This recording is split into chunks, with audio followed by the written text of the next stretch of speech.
meeting for voting purposes. Can we please stand for the Pledge of Allegiance?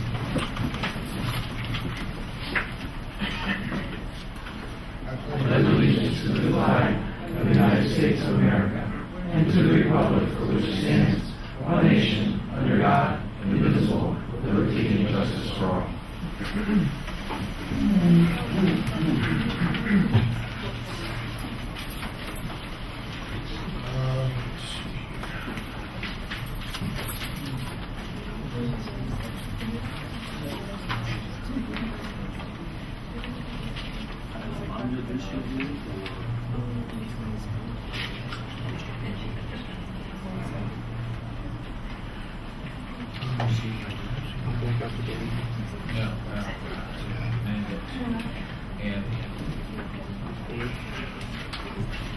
The purpose of this meeting is to vote on the realignment of the Eastern Area Middle School from EAMS 5-6 and EAMS 7-8 and any other business properly presented.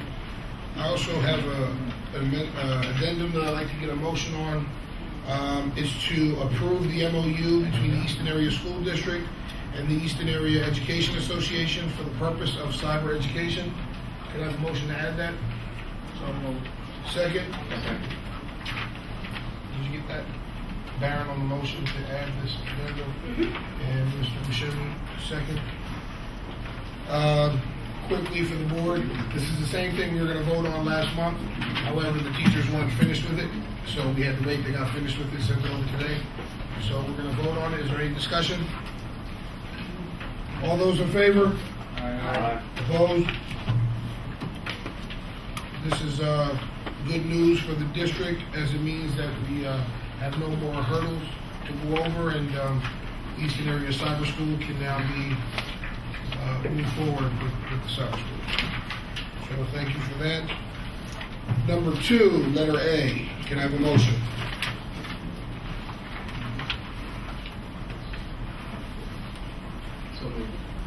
I'm sorry, 4. It'll be 4A. 4A, yeah. Motion. Second. Second. Before we move on, is there anyone from the public who would like to speak regarding these items only on the special board meeting? All right, hearing none. We have a motion by Mr. Snyder. Can I have a second? Second. Second, Mr. Fainal. Any discussion? Could I just make a comment? No, thank you. Any discussion?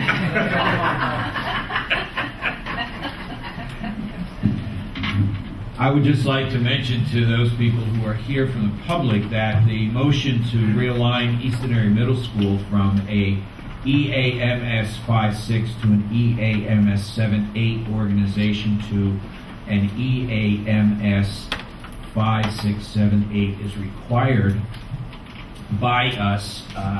First of all, we have to document that the board did indeed endorse this reorganization, and it is, if you will, a step needed for us to receive Department of Education approval for the start of the school year next year to continue our middle school education and make sure that all of our data and all of our information is tabulated in the correct organizational patterns in Harrisburg. So that's the purpose of this.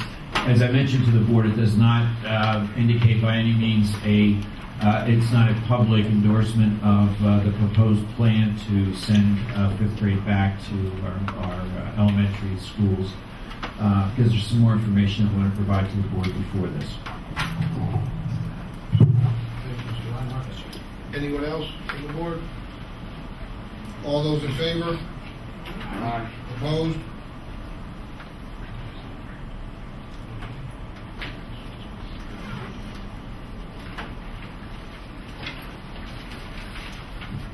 Now can I have a motion to accept the MOU? We accepted to put it on the agenda, now we have to accept it. Can I have a motion to accept the MOU? So moved. Second? Second. Discussion? One question, Alyssa. With the exception of that one piece that changes here, everything else is the same. Other than language, such as we had in here course authors, the language was changed to authors of the course. So nothing substantive other than 7B1. You want to be on. Yeah, to talk. yes, 7B1.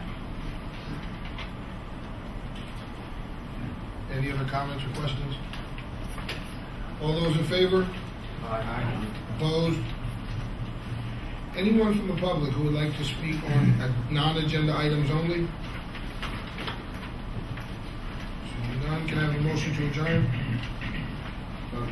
Second. All those in favor? Aye. All right, we are now going to open our standing committee meeting, 6:08 p.m. We're going to start number 2, athletics. Letter A. We honor a lot of people in the school district for different reasons. And there's a group of people that even I overlook. And I say even I because, you know, I follow our sports here. I was an athlete a long time ago. And, you know, but even I overlook them and the contributions they make to our students and to our district. So, one person that I definitely wanted to recognize, and I spoke to Mr. Prokrivsek, our athletic director, ahead of time, and he was in 100% agreement, is Miss Rochelle Gilbert, who is the head athletic trainer for us, former student and graduate of Easton. And Rochelle, we definitely want to thank you for your commitment to the district and to our students and for everything you do. So thank you very much. Thank you. Congratulations.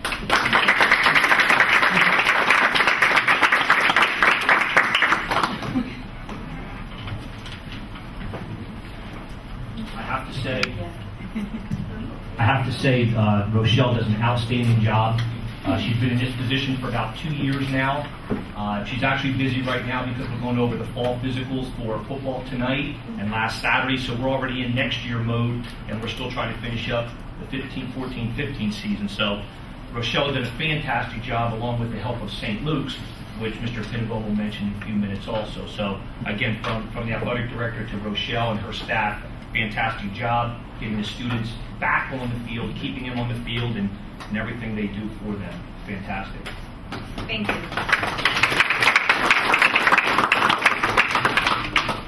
Now, as Mr. Prokrivsek mentioned, St. Luke's University Health Network.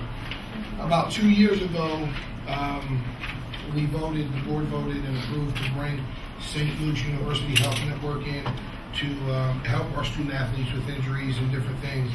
And I'm going to pat myself on the back, and Bob, you can pat me on the back too. You can pat yourself. I think we're the only one still here from 2 years ago, but it turned out to be a very, very good decision. I've heard a lot of good things about St. Luke's and this group of individuals and what they've been doing for our athletes, from scheduling MRIs on Sundays to seeing kids on Sundays to just going above and beyond. And I heard about it, and we wanted to do something. And then, unfortunately, I had to deal with them myself because my son tore his rotator cuff training about 2 weeks ago, a muscle there. And the help that they gave was phenomenal. I had a problem getting the MRI, and I was calling them while they were at the Steelhawks game on a Friday night at like 9 o'clock. And they were stopped what they were doing at the game, calling the hospital to make sure our MRI got done. It's just, I mean, they're phenomenal. It's a phenomenal group. And, you know, talking to Mr. Prokrivsek and talking to parents, we have kids that go out with ACL tears, and they're coming back 100% in that season before the year is over. So, you know, a lot of our kids depend on athletics to help get to that next level of their education. And St. Luke's, the team, you know, we have Gary Gardner, who's the athletic trainer, John Houth, who's the director of sports medicine, Dr. Carolyn, who's the orthopedic surgeon, Jen Schultz, who's the senior liaison for sports medicine. This team is just phenomenal, and they've been doing a great job, and we want to honor them today. So if you guys could please come forward. And Jim, if you'd like to say a few words as well. Again, John Hoff and I spoke a number of years ago, right, about some different things going on that we were lacking in sports medicine, recovery from athletic injuries, and so on. And it took us a while to get the deal done, but finally got that done last year. Anytime I call John or any of his people, they're right there for our kid, and that's the most important thing. It is devastating when a kid has an injury, first of all, especially a senior year, but to know that they can go through their process and get back on the field or the court within a reasonable amount of time, it saves that kid emotionally, gives that kid a chance down the road, and especially with our senior athletes. So our athletes sitting here probably had to deal with them, and as I said, they're right at our beck and call. They've helped us in many, many ways possible. And again, John has been my point person for that, so I have to thank John Hall for that. So thank you.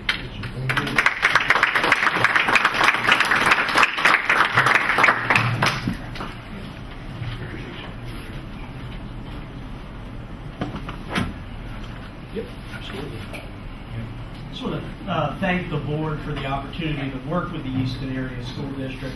And on behalf of Dr. Carolyn, who's the team physician, he wanted to be here very much tonight. Unfortunately, he had a late scheduled surgery, so he called me about 20 minutes ago and asked me to pass along his regrets for not being able to make it. But you know, Dr. Carolyn is our sports section chief at the network, and he teaches all over the country courses. And it's just fantastic to be able to bring that kind of expertise to Easton, a proud tradition in athletics and in academics. And, you know, really Easton was the foundation for helping us build what is now the largest sports medicine program in the region. And every time we point to our success, we point to Easton. And we really do value the partnership. So thank you very much. Thank you. Thank you. Moving to letter C, our spring scholar athletes, Mr. Bruce. Okay, I'll quickly go through the athletic report for the spring season, and it's hard to believe we are at the end, and what a season, what a year, not just athletically in wins and losses, but academically for our kids. This slide you saw a while back about the Disclosure Act, what our booster club donated. Our conference student athlete character council, SAC we call it.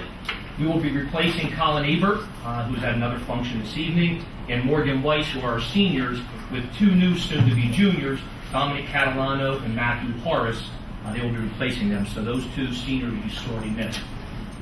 Jordan Luciano is with us this evening. She was selected as the SAC Council Female Athlete of the Year, which is unbelievable for an 18-team league.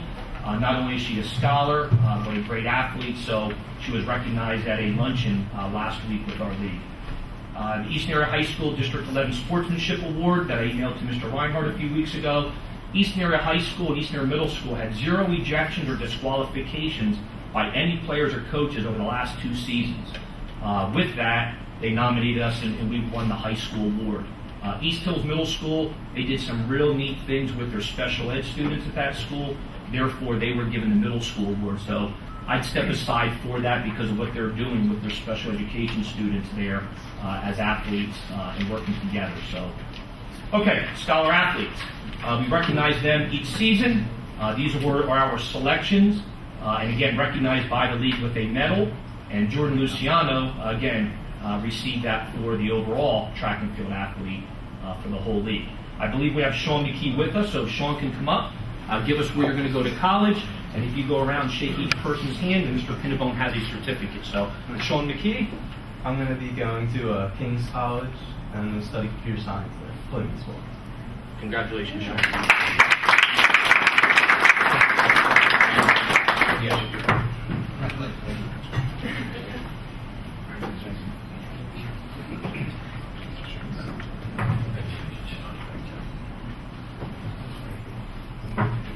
Sean was part of a baseball team that one run away from beating Parkland for the district championship and moving on to the states.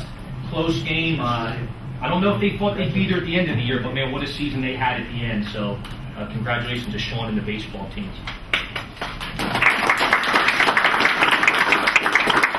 Boys cross, we do have Justin Metzger here, so Justin wants to come up, tell us where we're going to go to school, and follow what Sean did. I'll be attending Virginia Wesleyan College to major in engineering.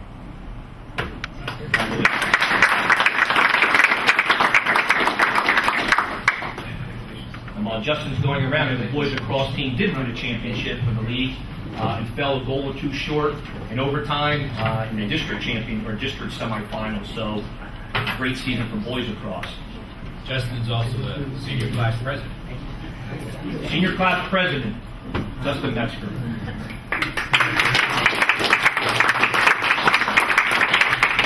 Okay, I know we have Morgan Weiss here this evening. She said her mom made her come here. So Morgan Weiss, I never force my kids. girls lacrosse. Go ahead, Morgan. I'll be playing lacrosse at Muhlenberg College and majoring in English.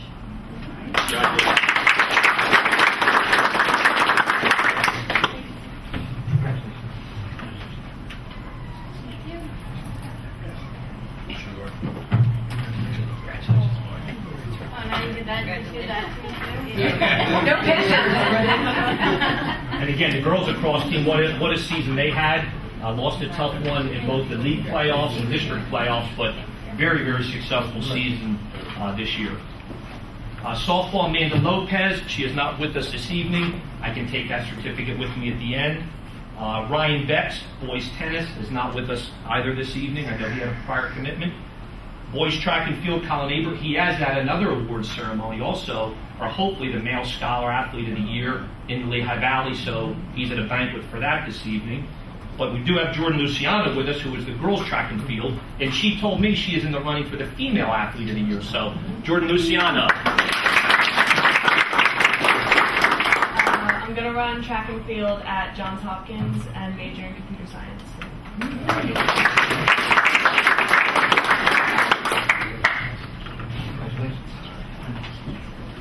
While Jordan's going around the table there, she was part of our PIAA team that went out to Shippensburg, and what a successful season they had out there. Jordan, fifth in the long jump? Fifth in the long jump at the state meet, so. Thank you again. And then last but not least, boys volleyball, Dan Filzame, who I know could not make it this evening also, and I'll take those certificates then at the end, okay?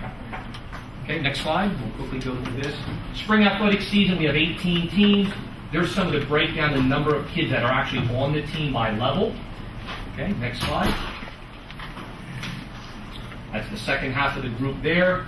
And at the very end, we had approximately 483 kids on our teams in the spring season, which again, is a lot of student athletes. And then we had approximately 63 either were cut from teams or left the team for one reason or another. Okay. Some season highlights there. I put the records of the teams, some of the playoff accomplishments that they had. I believe the JV boys across was undefeated. Were they undefeated, correct? 17-0-1. I have a meeting with those coaches on Friday, so I didn't have that direct information. And if you get down the line, there's some impressive stats. Boys volleyball, they had a great season last year, one of the best in the history, and they were rebuilding the whole team this year. And they do have a number of kids back, and they did have a successful JV boys team. So I know they were not happy with the 1-15 mark, but again, they had a great season last year, looking to rebuild. Okay, academic eligibility, we listed that there by week like we normally do. And throughout the whole spring season, we only had 26 total athletes that were ineligible for 1 week here or there out of those 483 student athletes that we were carrying on our rosters. St. Luke's, again, some of this we went over before. What they've done is unbelievable. And part of our athletic ability here at Easton, our athletic accomplishments, our athletic coaches, athletic staff. One little thing that we thought was possibly missing or we could use some help with to unfortunately beat that team up in Lehigh County that has red, a little bit different than our red, and they have gray. I think it's called Parkland. What a year they had. And it seemed like every time we got to a playoff or a championship and we met them, they beat us in a lot of them this year. St. Luke's came in. We did a nice seminar on the 30th of April. And nutrition is something I think that a lot of our kids might be lacking or could need some help in. St. Luke's did the seminar with us. I currently have a few slides on our athletic website where I'm giving them to put little cheat sheets, if you want to call them. I'm going to call them cheat sheets, but that's what I'm going to call them. Where during the day, if they have an event that afternoon or evening, it would give them some recommendations on what snacks to eat, when to eat them, and give them some guidelines so when they're going to a snack machine or when they're thinking about that, maybe they can look at that list and pick something on there that they like and is going to help them with energy and perform better after school. When a kid eats at 10:30 in the morning and has to get on the bus at 2:30 and is going to compete at 4:30 or 5 o'clock, 6 o'clock at night, that's a long time in between. And the last thing I want to do is run to Wawa, gorge a hoagie down or something that's not going to help them. So nutrition, I think, is something we're going to work on in the athletic department with St. Luke's, and put those little sheets up on what to eat, what to drink, how long before the event, what kind of event you do, and how to rehydrate the proper way. Something I didn't know, which they told us in the seminar, was once you start to compete, if you drink Gatorade and those Powerades at full strength sometimes, it maybe doesn't help as much as diluting, and proper ways to do that. So I put in these links on our website. A kid can be on the bus on the way to the event or in between class, not during class, and pull that web link up and look at that and maybe say, I have a choice between these things. That's the better one, and maybe they'll pick that, and it'll help them a little bit down the road. So the nutrition is something I'm going to focus on next year to hopefully improve and make that available to our student athletes. I already talked to Mrs. Amelia about possibly looking into a vending machine or two, correct? In those areas, if we can get some that would have those healthy snacks at a certain time of day for those kids before they get on the bus that they could purchase. Okay? Next. From Rochelle Gilbert, there's some of the information on our spring physicals, student athlete evaluations for the seasons at the high school and the middle school. Our impact testing, we impacted roughly a little over 1,000 students. Then we did our impact for next year already 2 weeks ago, and we had only 145 new athletes tested. So if we keep testing them every 2 years, we don't have to retest everyone. So last year was the big year. Now we'll just maintain the new athletes coming in, and what a great system that is with the impact. Again, all possible through St. Luke's. They pay for that. They help us with that link. Rochelle scheduled a computer lab at various times throughout the year. She stays extra hours to test those kids, and all that helps in case of a concussion down the road and help better diagnosis by the St. Luke's doctors. Okay? College-bound student athletes. I'll have Sue bring that up quickly. I had to delete it from the original because the list is much longer than what was on the original attachment. This is not the final list. I will put that out probably next week or two because all the kids have made final decisions if they didn't. But when you look at that list, that's very impressive where some of the schools they're going to. A few of them are going to use a local Penn State branch or the community college to get a year or two under their belt and then move on to a 4-year college. Some of them are scholarship athletes. Some of them are getting minor scholarship money, which in some of the other sports besides football, they all can get partials scholarships. So again, impressive list, and look at some of the colleges our kids are going to. And I'll put a comprehensive one out to the media in the next week or two.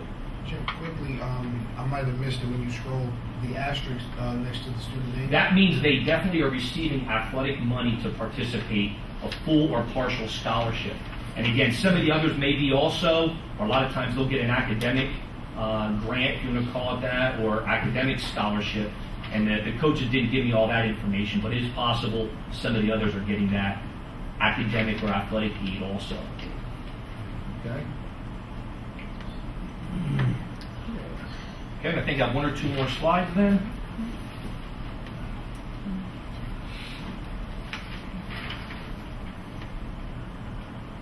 Sorry, Jim. And we'll go down to the athletic revenue, which is the second to last slide, I think, Sue.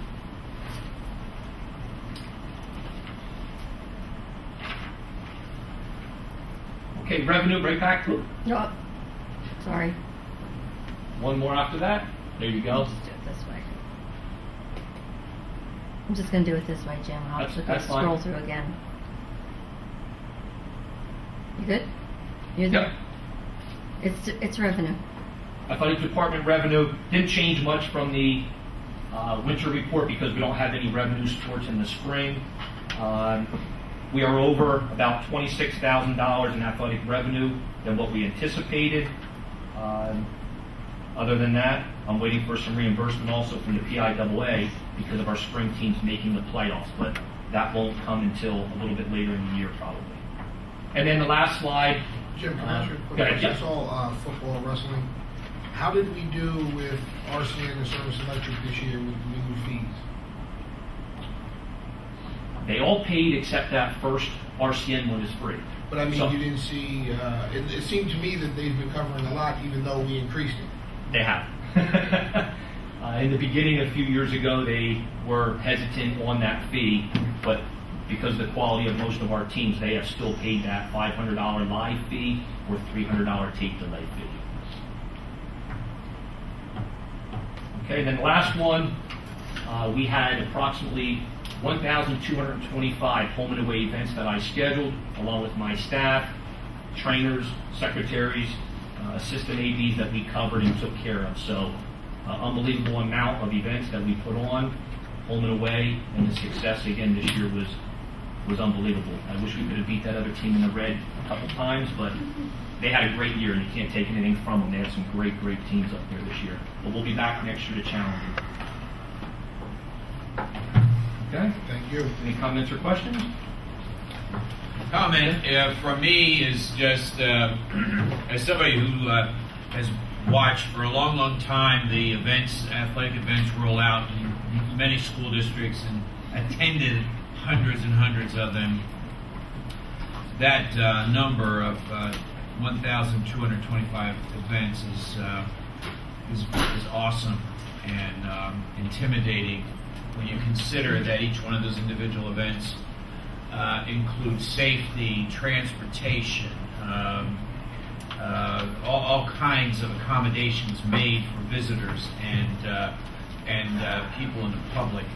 And I just want to thank you for providing 1,225 events that we can enjoy, that were safe. And that's part of my staff. That were as a department.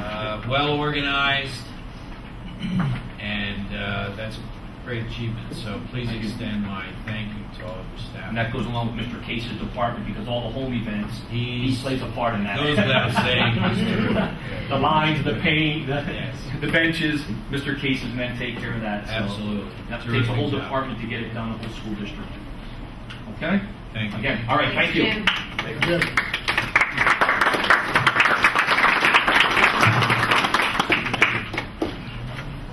All right. Is there anyone from the public who would like to be heard on athletic agenda items only?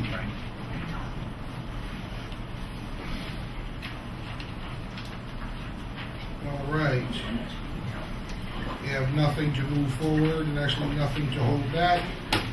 We're going to move along to number 3, finance. Mr. Freeman. I believe we have some introductions to make and presentations. Tonight we have one of the good news for the finance area of the agenda. Ken Phillips from RBC, our financial consultant, is here to talk again about refunding one of our bonds, which over the years, and at this point I didn't forget the number, but it's millions of dollars we've saved over the last 4 years of refunding. And the second item is the third year of the early repayment of one of our bonds, the only one that we are able to repay early, the annual payment early, which will save us dollars for the fiscal year. The first 2 years saved us about $130,000 by repaying the principal earlier in the year than the due date is. So I'll have Mr. Phillips explain that in more detail. Great. Thank you, Michael. It's always a pleasure to be here. Why don't we start with the 2003, what we call self-directed refunding. That's something that we started 2 years ago. The issue was just a little too short to really get any significant benefit. You would basically be, paying too much in cost to do a refunding. So what a lot of our schools that we introduced to them, because it's no cost to you at all, is to basically we took a look at where we thought rates were the last couple of years, and we said, you know what, I think we'll be able to chip away at this. And once July 1 of the fiscal year comes into play, you would be able to pay off your debt early for that particular 2003 maturity that was due in that fiscal year. So we actually we've had 2 payments so far. They were large payments, like $2.5 million. So we started this in July of 13. And we saved about $65,000 in 13-14. Did the same thing last year, saved about another $65,000.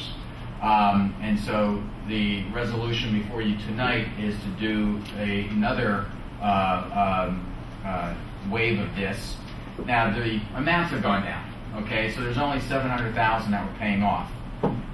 So the savings aren't going to be 65. They're going to be, but they'll be about 16,000 bucks. And all it is because those bonds are due in the second half of the year for you, fiscal year, and they're at a higher rate than what you're earning on your money. It makes perfect sense when you take a look at the resolution, and on the back of that resolution, I believe, is just the financial calculation. And you can see by going through that, doing the same thing we've done the last 2 years, you'll save another 16,000 bucks. We anticipate probably doing this, for the next couple of years as well. So overall, you're probably going to save close to high $100,000 to $200,000, which is far more than we would have saved if we did a straight refunding 2 years ago, because about half of that would have been given up in costs. So makes sense. So I would recommend that you adopt that resolution the same timing that we did it last year. What will happen once you adopt the resolution, I guess at your next meeting, is that Mike in his office will file the necessary papers with the paying agent, who is Lafayette or Fulton Bank, and they will go ahead and call the bonds early, and you'll save some money. Okay? So that's, any questions on that, fiscal housekeeping thing before we get into the next discussion of the refinancing. Okay. The next one-page summary that Mike has put before you is a study for the 2008 bonds. Now, for some of you who were around way back in 2011, we did a very similar thing on the 2005 and 2006 bonds, where we implemented actually 5 different refundings between 2011 and 2014 and saved over $10 million. That was just a home run. Those issues were used, for the larger middle school projects, and all in was about $80-90 million at the time. So to take advantage of IRS tax law, to take advantage of a historically low interest rates, we were able to do 5 different issues, and the total savings were over $10 million. And we spread those savings out over life. So in essence, it reduced your annual expense from a budget standpoint with respect to debt. The 2008 issue, when you take a look at that one-page summary, it's about $23 million outstanding. That's the top box. We can refund all of it, okay, and just do one refunding, and right now you'd save about $750,000. All right. The thought is that we would put all the legal documents in place, coming up at one of your next meetings or 2. Put all the legal documents in place with Mr. Spry and his firm, and then decide, are we going to do it all, or are we going to sort of pick away, just like we did for the 05-06s? Maybe we can get 2 refundings out of it versus 1 and save more than, say, the $700,000. Okay? What this shows, these illustrations, you see a series of years beginning 10/1/16 through 4/1/18. These bonds are not callable, meaning we cannot take them from the current bondholders until April of 18. If we absolutely knew that rates were going to stay the same between now and 2018, we just wait. Because you see on the far right-hand side of each one of those boxes, the savings are, $1.4 million to $2.8, $2.6. Okay? But we don't know that. So what we want to do is get all the documents in place. Good chance we may pick away at a $10 million piece. We're going to sort of take a look at what the market's doing. Rates are increasing. Okay? The Fed has been trying to increase rates for the last 2 years, but because of what's going on overseas, globally, etc., they really haven't had a chance. But with the programs overseas that are starting to show some positive results, rates are increasing overseas, and that's putting pressure on rates within the U.S. as well. Just the difference, to give you an example, the very start of this year, 2015, the 10-year Treasury was about 1.65%. Today it's about 2.5%. And we've seen that all in the last 2-3 months. So what we're going to do is get toys ready to do something, and then decide what type of actions we would recommend. Questions again, because that pretty much concludes that. So let's go to questions. When I look at the refunding as dates, October 15 Yep. to April of 18. Yep. Where do you and your team feel comfortable? How far out do you guys feel comfortable projecting? Meaning, obviously, right now it's too early to tell about rates of things in April of 18. But when do you feel that you'll get a better understanding of Sure. what we'll look at April of 18? The way these studies are set up, it makes the assumption that rates don't change. So from where they are right now today, okay, June of 2015, it's the assumption that rates do not change for the next 3 years. If we knew that was going to be the case, okay, we would basically say we're just going to wait. Because why do something now and say $750,000 if we can do something later and say $2.5 million? Okay, we had the luxury on the 05s and 06s because we didn't think the markets were doing a lot, and they didn't do a lot. So we were able to do 5 issues over a 3-4 year period and maximize the savings. So we were hedging our bets in 11, and then we hedged them again in 12 and 13 and 14, and it worked out perfectly. I'd probably say there's more chance of rates going up much more rapid than they did the last 4 years based on what's going on. So it really comes down to the crystal ball the board has for rates. So we'd love to have that discussion. But at what point do you go ahead and do a refunding? There's something called percentage of savings. You can see that? So at top you're 3.23, 3/4, and at the bottom you're 5.9. Okay? The minimum industry standard is 2. All right? On an advanced refunding, meaning in advance of the call date, which is April 1 of 18, we like at least 3. So right now we're almost double the 3, looking at a $10 million piece. I would think, quite honestly, that after we have all the legal action done, we then take a look at, our rate's going to continue to march up here. We may want to go ahead and look at getting a $10 million piece done. Because when you look at the numbers, there's also something at the very bottom of each chart. Value of 5 BPS, that's a value of 5 basis points, or 0.05%. Difference between a 4 and a 4.05.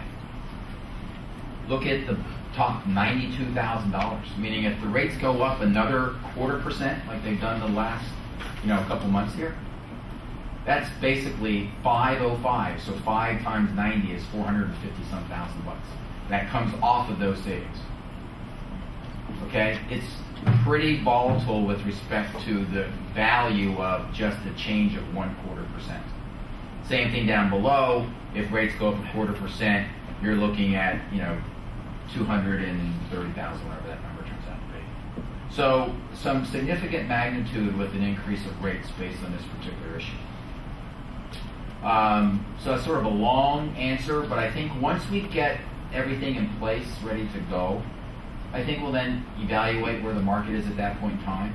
And if we come and say to you, hey guys, we think we can save $400,000, we think we can save $600,000, is that enough to justify doing something? It's ultimately your call, okay? But with the value of 5 basis points being so high, just a 0.25% move either way could pretty much take over half these savings away. Okay, pretty sensitive issue. Good news is I think we're going to be able to save something. Question is, how much? And is there a specific resolution we're going to need for the June 21st meeting? 2 weeks? Yes, what we'll do is Mr. Spry will work with Mr. Reed from his office, and we will put the documentation in place. It's called a parameters resolution, just like we did in the past. We don't come in with savings numbers because all we're doing in the parameters is you're going to see max interest rates and max principal amounts. The max interest rate is going to be like 6%. Obviously, we're not going to refund anything at 6%. But the only reason we do it that way is we need to establish with the state of Pennsylvania maximum amounts. It gives you the complete flexibility then to come in and do 1 issue, 2 issues, 3 issues, whatever it turns out to be. So, to take action on the 23rd, we would have, we get all the documentation to Mr. Spry and to Mr. Reed.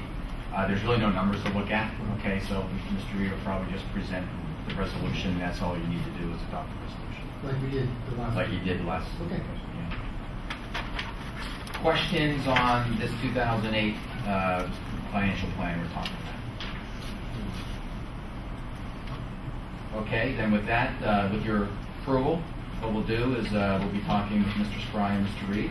He knows, Kevin knows that we're here tonight. And we'll get everything geared up for the 23rd for you to take some action on the resolution. So you'll see them that evening. Thank you. You bet. Thank you. Thank you. And is there anybody in the audience tonight that would like to come forward on any finance items?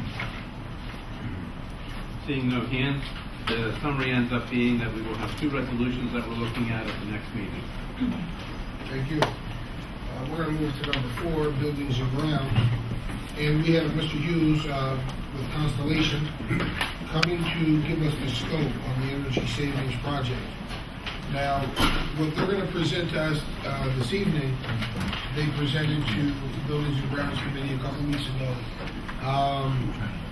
At this time, Mr. Simonetta isn't giving a recommendation to move forward just yet. For example, natural gas, we just got that email today. There's some changes there. So Constellations has to rework some things there. There's some language in the contract. John Freund and their attorney are talking about back and forth, and just some numbers that we're looking at. So we're going to hear about the scope tonight. We are hoping to have language worked out with our attorneys, numbers worked out, and to get the board all the documentation well in advance of the 23rd meeting, and hopefully in that time Mike will give a recommendation if everything is in order by then to move forward on June 23rd. If not, then we look at July. But today they are going to present the scope of the work, which also will include lighting at Paxinosa, correct, fellas? Lighting at Paxinosa? Correct. Guys, if you to the board, we talked about, we didn't put Paxinosa in originally. After last week's meeting, I reached out to Constellations as well as Mike, and they did a lighting audit at Paxinosa, so they were able to come with that. However, that's the only audit they did because they weren't directed to stay in that building. If we decide at some point to move forward, they are willing to add Paxinosa in because the work needs to be done, as we heard at the last meeting, and we can talk at a later date and set parameters on where we want to be and things of that nature. But today we're going to hear about the scope of the work of the buildings that we're looking to get done. Thank you, Mr. Malone. We're trying to get the projector things figured out here. I'll pass a paper copy out for you. Thanks again for the introduction. My name is Mitch Dexter with Constellation. I have with me Ken Hughes. One more thing I forgot to mention. Bob brought it to me today, and I got the answer as I told you, but I want to make sure. The other board, you were told about a big binder with all these things. The reason why we don't have it yet, obviously there's things being worked on. So instead of them giving us a big binder with 1 million pages and then having to pull them back and give us another binder in a week, so keeping the binders, once everything is done, then we will all get those. And Frank will have the electronic versions too. Yes. I prefer electronic binders, but it's up to these guys. However they want to do it, it's fine with us. Electronic for Monday? Yeah, Monday. No. Thank you again. And while we're figuring this out, if you want to leaf through it, there is a cover page. But we thought it might make sense since it's been a while, I believe, since we've been in front of you. And thank you again for the invitation this evening. That's your desktop. That's not it, Ken. That's my son. He won the gold medal late last in the hockey part. I I thought it might make sense to step back a little bit, maybe 6 months or 9 months, and give a brief overview of Constellation. And I'm on page 1 of your slide deck as you're looking through it. Give you an introduction to who the Constellation team is, and then we'll get into the specifics of the project at a high level, as Frank mentioned. Some details of the work that is being proposed to be performed.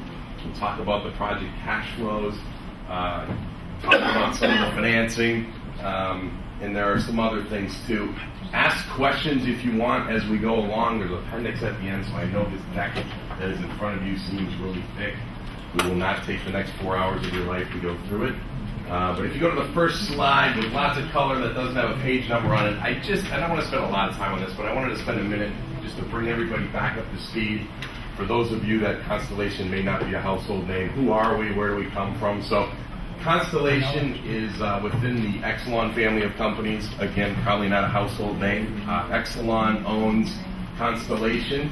Exelon owns ComEd, which is the regulated utility in the Chicago area. They also own the regulated utility in Philadelphia called PECO, in Baltimore called Baltimore Gas and Electric.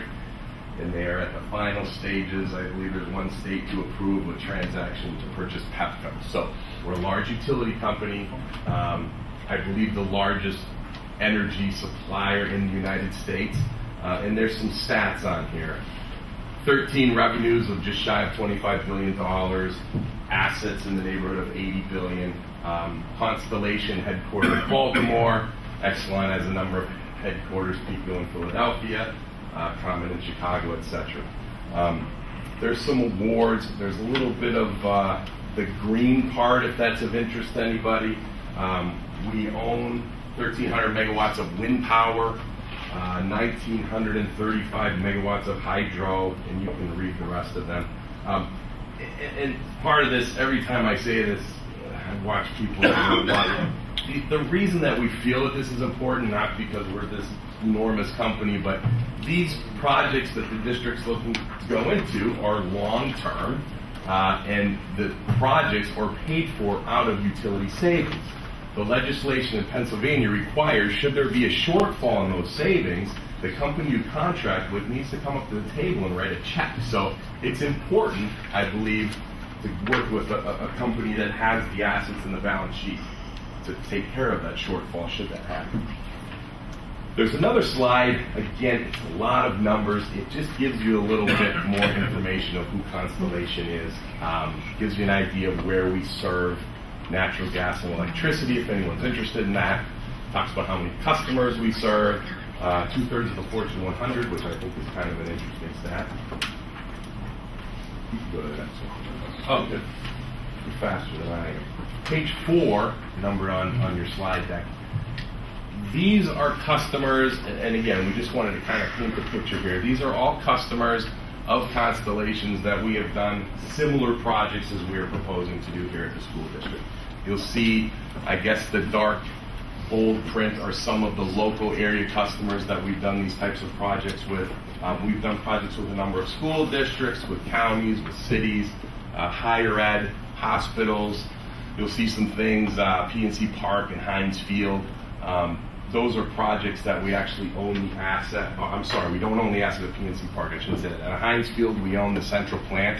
So Constellation built, owns, operates, and maintains the central plant for the Steelers, and the Steelers purchase steam and chilled water from Constellation. So that's kind of another part of under our umbrella. The next slide gives a little picture of who the Constellation team is that has been working with the school district for several months to develop this project. I won't go through all the names. You'll see Ken, myself, and Pat here tonight on the chart.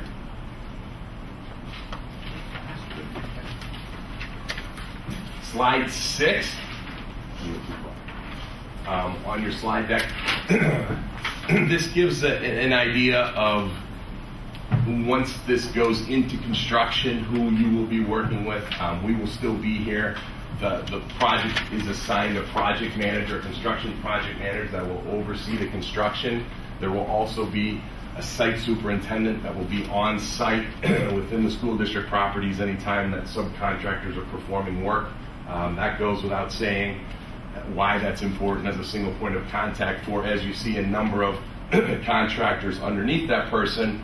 And the reason we wanted to highlight this, and I think this is very important, we always say this early on when we're trying to get the projects with school districts, but I think it's important to note, you see some of those names and you'll notice these are local contractors.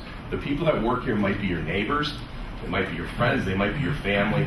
That's very important to us. We always say that it's important, and I think this shows that, when we go to contract, we're going to be using local contractors in the community to do the work. You place that in writing and in the contract with the district? Is that something you declare? That's a great question. I don't have an answer, but we'll find out. Yeah, I'm sure we don't. I don't know if it's in there. I'm sure we don't have a problem putting that. If I could stop you just like I did last time. Sure. We said that we wanted local labor, and we got local labor. However, it's important to note because not everybody supports local labor. So it's important to note that non-local labor was also had an opportunity to be able to come in, and local labor was under everyone else. So it wasn't where Constellations had to cut corners or do anything to make it local labor. It's something we wanted, and it happened to work out that way, where local labor was much more competitive than everybody else. So it was a win-win on both sides, and no corners had to be cut to make that happen. So that's huge for us as well. Good point. Thank you. The next slide talks a little bit about how these are developed and what's been going on for the past several months. The first step is do you want to take over now, or do you want me to? Yeah, I'll take Go over. ahead. So Ken Hughes, program manager for Constellation. I've been with the ESCO, the energy company, for 18 years, developing projects just like this one. I've been working with Tim Case and Mike and his team over the last 3 to 4 months, having essentially bi-weekly meetings, going through the scope of work, brainstorming, talking about your infrastructure at each one of these schools, so that we can come up with a successful project that not only looks at energy savings, but also looks at your infrastructure, your capital budget, and some of these longer payback items that you just need because equipment is failing, like boilers and chillers. So, here's the kind of the roadmap that shows you what we've been doing over the last few months. Where the first 3 steps here is project development. So we've been going through these steps, establishing these successful criteria. Again, all that's really been coming from the school district itself, really listening to their needs and understand what they're looking to accomplish through this program. Step 2, we actually went through all the buildings, did an audit, walked through contractors, go through all your mechanical, electrical, building envelope systems. And then step 3, develop projects. And we'll go over those projects in a minute. And that's what we're doing right now, is coming up and developing the final scope of work into step 4, which we're hoping to deliver that Monday, I believe. The final investment grade audit, the final, deliverable, which would be finalized detailed engineering. Step 5 is construction. So once we, deliver that proposal next week, review it, questions, concerns, we revise it, tweak it, make sure everybody's happy with it. And then step 5, eventually we get into construction, which we're hoping to start this summer. And then step 6 is the measurement and verification. This is a 15-year contract, and you will have a guarantee for the energy savings. So there are actually monitoring activities. We actually physically go out in the field over the term of the contract to measure the energy savings and give you an annual report and a quarterly report to show that you are achieving the energy savings. If there's a shortfall, we will make you whole. Okay? So that is the 6 steps, if you will, of the project. A little hard to see here, but I think you have a handout. This is the project that we actually developed at this point. Again, there could be a couple of tweaks before we deliver it early next week, but we want to make sure that everybody understands what the actual scope of work is and what we've been developing over the last 3 to 4 months. So just to give you an overview, the first one is energy efficiency, lighting, upgrades, improvements. We will go into these 4 sites, which is the field house, I think it's 5, sorry. Field house, high school, middle school, maintenance building, and Shawnee. Those are the 4 buildings that we have in the scope of work at this point. These are the sites that we all agree these are the ones we need to look at this point and develop the scope of work. So lighting throughout these sites, and we're going to replace the existing lighting with new high efficiency T8 lamps, LEDs, induction, different technologies to improve the lighting and the lighting efficiency throughout these buildings. You're going to receive a building controls system in all these sites, building automation, and it's an actual computer system, if you will, digital, DDC, direct digital control system that will control all your HVAC equipment and automate it through a central front-end system which will be located in the maintenance building so that the maintenance staff can now look at all your HVAC equipment at all these sites on a front-end computer with graphics and all the data coming through, temperature control, sequence of operations, so they have full control of all your HVAC equipment. Just want to touch on a couple of real heavy capital improvements items that have longer paybacks, but I think it's really important that we challenge ourselves to see if we can get some of these projects into the economics of the project, which you'll see in a minute, to take care of some of these things so that your capital budget isn't strained. And I think a few of these are just stand out at you. One of them would be the high school. We're going to replace some really old rooftop units.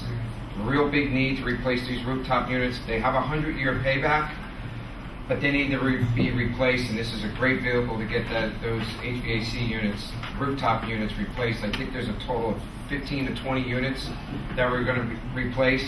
You're going to get a brand new state-of-the-art chiller in the high school. They've had a lot of issues with the cooling over there in the high school, and I think, again, this was a big challenge for us, but working with the team here, we feel made the right decision to replace one of the existing old chillers with a state-of-the-art new chill water system. And again, just going down the list, new boilers, new condensing boilers in the high school, multi-zone conversion in the middle school, which is a big project and it's going to save a lot of money and really improve comfort and control in that building and stop the simulation of heating and cooling at the same time. The existing unit that's there now is just an old design that we actually see more in the 70s, and we'll bring that up to a state-of-the-art.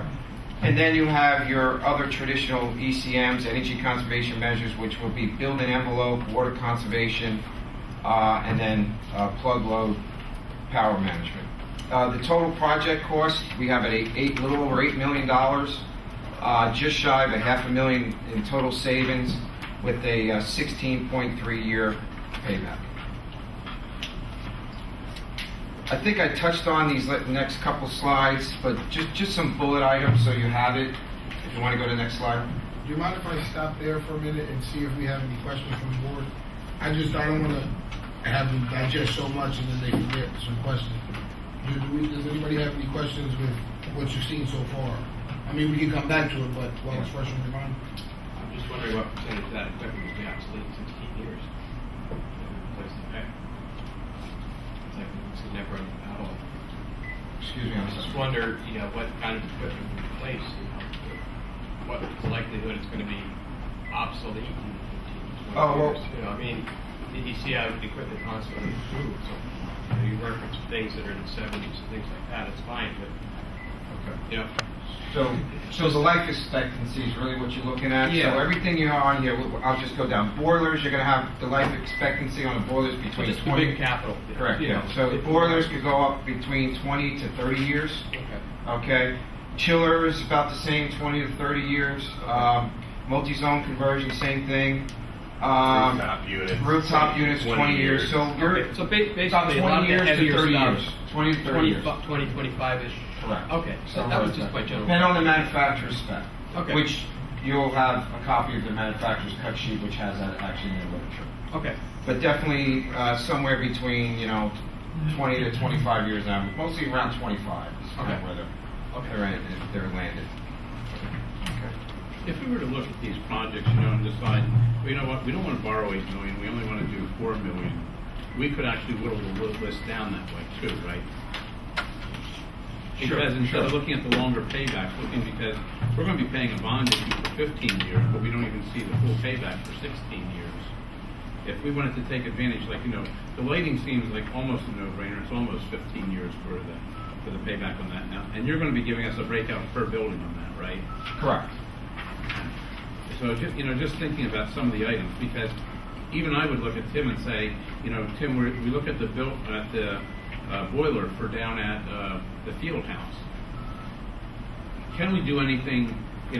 Is it going to cost? If you were to do that with your guys, and I know that means capital dollars, then correct. Does that cost as much to put replace a boiler down there? Right. I mean, that's something we have to look at. Right now, I think we're saying like what, 85,000? 98,000. So one of the things we want to definitely look at is what type of boiler we're going to get. What type we're going to get. Does that include the removal and all the asbestos abatement that's associated with the old boilers that are there? And I guess, is there any piping changes that will have to be done at the field house to accommodate whether we're staying with steam or we're going with hot water boiler? We're obviously staying with oil down there. I'm assuming that at this point. So there are some additional questions which I know you're touching base on the very early part of this, but there are some other questions that we definitely want to get answered. Like Bob said, exactly what is that boiler going to cost? What manufacturer boiler it is, and all those other associated things that go with that. So that'll be in the big books that you're going to be coming out with then? Right. So it's when we get that, that's where the evaluation of all that starts. Absolutely. The second part is, and I know we talked about this the last time you were here, and that is we actually did go around and measure the lighting in the rooms. And I think, Mike, had you shared with them our number was 68? Correct. As a minimum? Yeah, and that's way above the standards. Right? Yeah, but so you're going to have to recalculate these based on that, right? Because that may adjust some of the power usage or power requirement in that factor, would it not? No. Foot candles. Yeah. So in other words, meeting that 68, or I think you had even said, whatever you do, you're going to make sure it doesn't drop below where it is today. When we measured it over on the campus, we were around 120. So maintaining those levels and everything, that's not going to change your calculations here? No.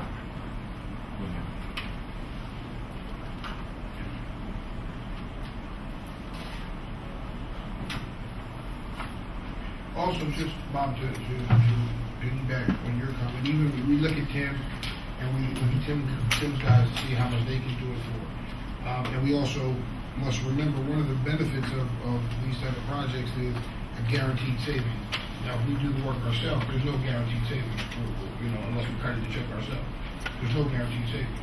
Well, I'm going to be interested in that, going through that calculation in detail too. I think to see really what the true savings are, because some of it's just based on calculations. It's not based on it's not like it's actual dollars necessarily always. But the thing is, however it's based, when we agree on a contract, they're going to say they're going to save us X amount of dollars. However they base it, right? However they calculate it, X amount of dollars, we have to agree upon it.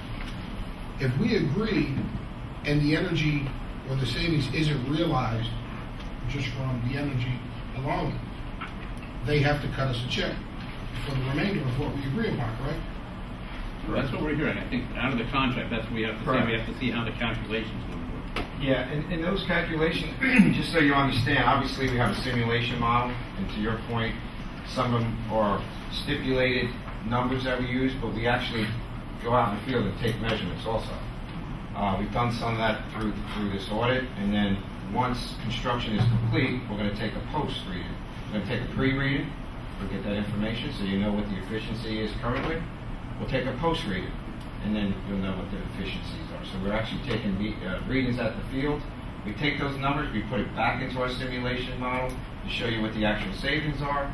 If we're short, we cut you a check. I mean, part of it is checking about, bottom line, if I look at savings on my house, it's how much does my meter go around? And Correct. really, that's the bottom line on it. Mm-hmm.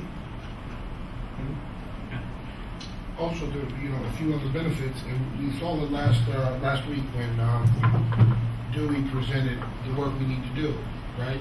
So, and I brought it up at that meeting last week, 2 weeks ago. We know the boilers and the big things need to be done at Paxinosa. I think we found out that we're operating on things from the 70s in Paxinosa. When I calculated 3 or 4 of the things that we need to do at Pax, it's almost like an $8 million job, right? So the bond, the money left over from the bond that we have, which we'll hear about 11 million left. If we pull 8 out just to do that, we get that done. Now we heard that Chester needs work, Fieldhouse, Palmer needs work, right? Now it's my understanding, Mike, help me out if I'm wrong, the 11 million, some of it is PlanCon, some of it isn't. If we add the Paxinosa things and we put this all in with the ESCO, float the bond for that. Those big items, all those things get done with the guaranteed savings, and that still frees up maybe about 8 million, depending on what PlanCon has, to do Cheston, Palmer, and Paxinosa, because we can't use that money for bills or anything like that. It has to go to the buildings. So essentially, with doing this program, we're updating not only to be energy efficient, to be more green, more conservative, but we're updating equipment that has been around longer than I have. And we're still getting the other buildings done with what needs to be done. Just clarification, I did get clarification on PlanCon money. Where the projects that we've completed, every time you do a project, you have to apply for a PlanCon. So anything moving forward, we go through the PlanCon process. We can use that money, but to get the PlanCon reimbursement, you have to go through that process. But what I mean is PlanCon, they have like a list of things you can apply. Yeah, my understanding that a lot of these are not PlanCon reimbursement. So that's a clarification. Okay. So even if they're not PlanCon reimbursement, we can still, then that gives us even, let's say 11 million. Roughly. So that's what we have about 11 million that can only be used for buildings. So we float a bond, put Paxinosa in this, you already have 11 million that's from 7 years ago, 8 years ago, that we were told is earmarked for Paxinosa. We were told. We used that for 3 buildings to bring it up, Palmer, Pax, and Cheston. Float a bond, and you're getting all these additional things done on the energy savings plan. Now, if we look at Tim doing it himself, you're taking 8 million right away for 1 building. Okay, that leaves us with 3. What do we got to float another bond to get these buildings up? Mike, it would be nice to see, what he's talking about there. If you've discussed this already, can you put that into like a spreadsheet? The projects for Pax? Well, no, I mean, just what he's talking about here, the 8 million, the 11 million, coming up with the final figure saying this is how it's going to be used. And so, because eventually that's going to be something that Ken needs anyway for the purpose of figuring out the dollars. But it would be nice to see where all that money's coming from, because, i.e., the second part of it is we have to do a payback every year, too.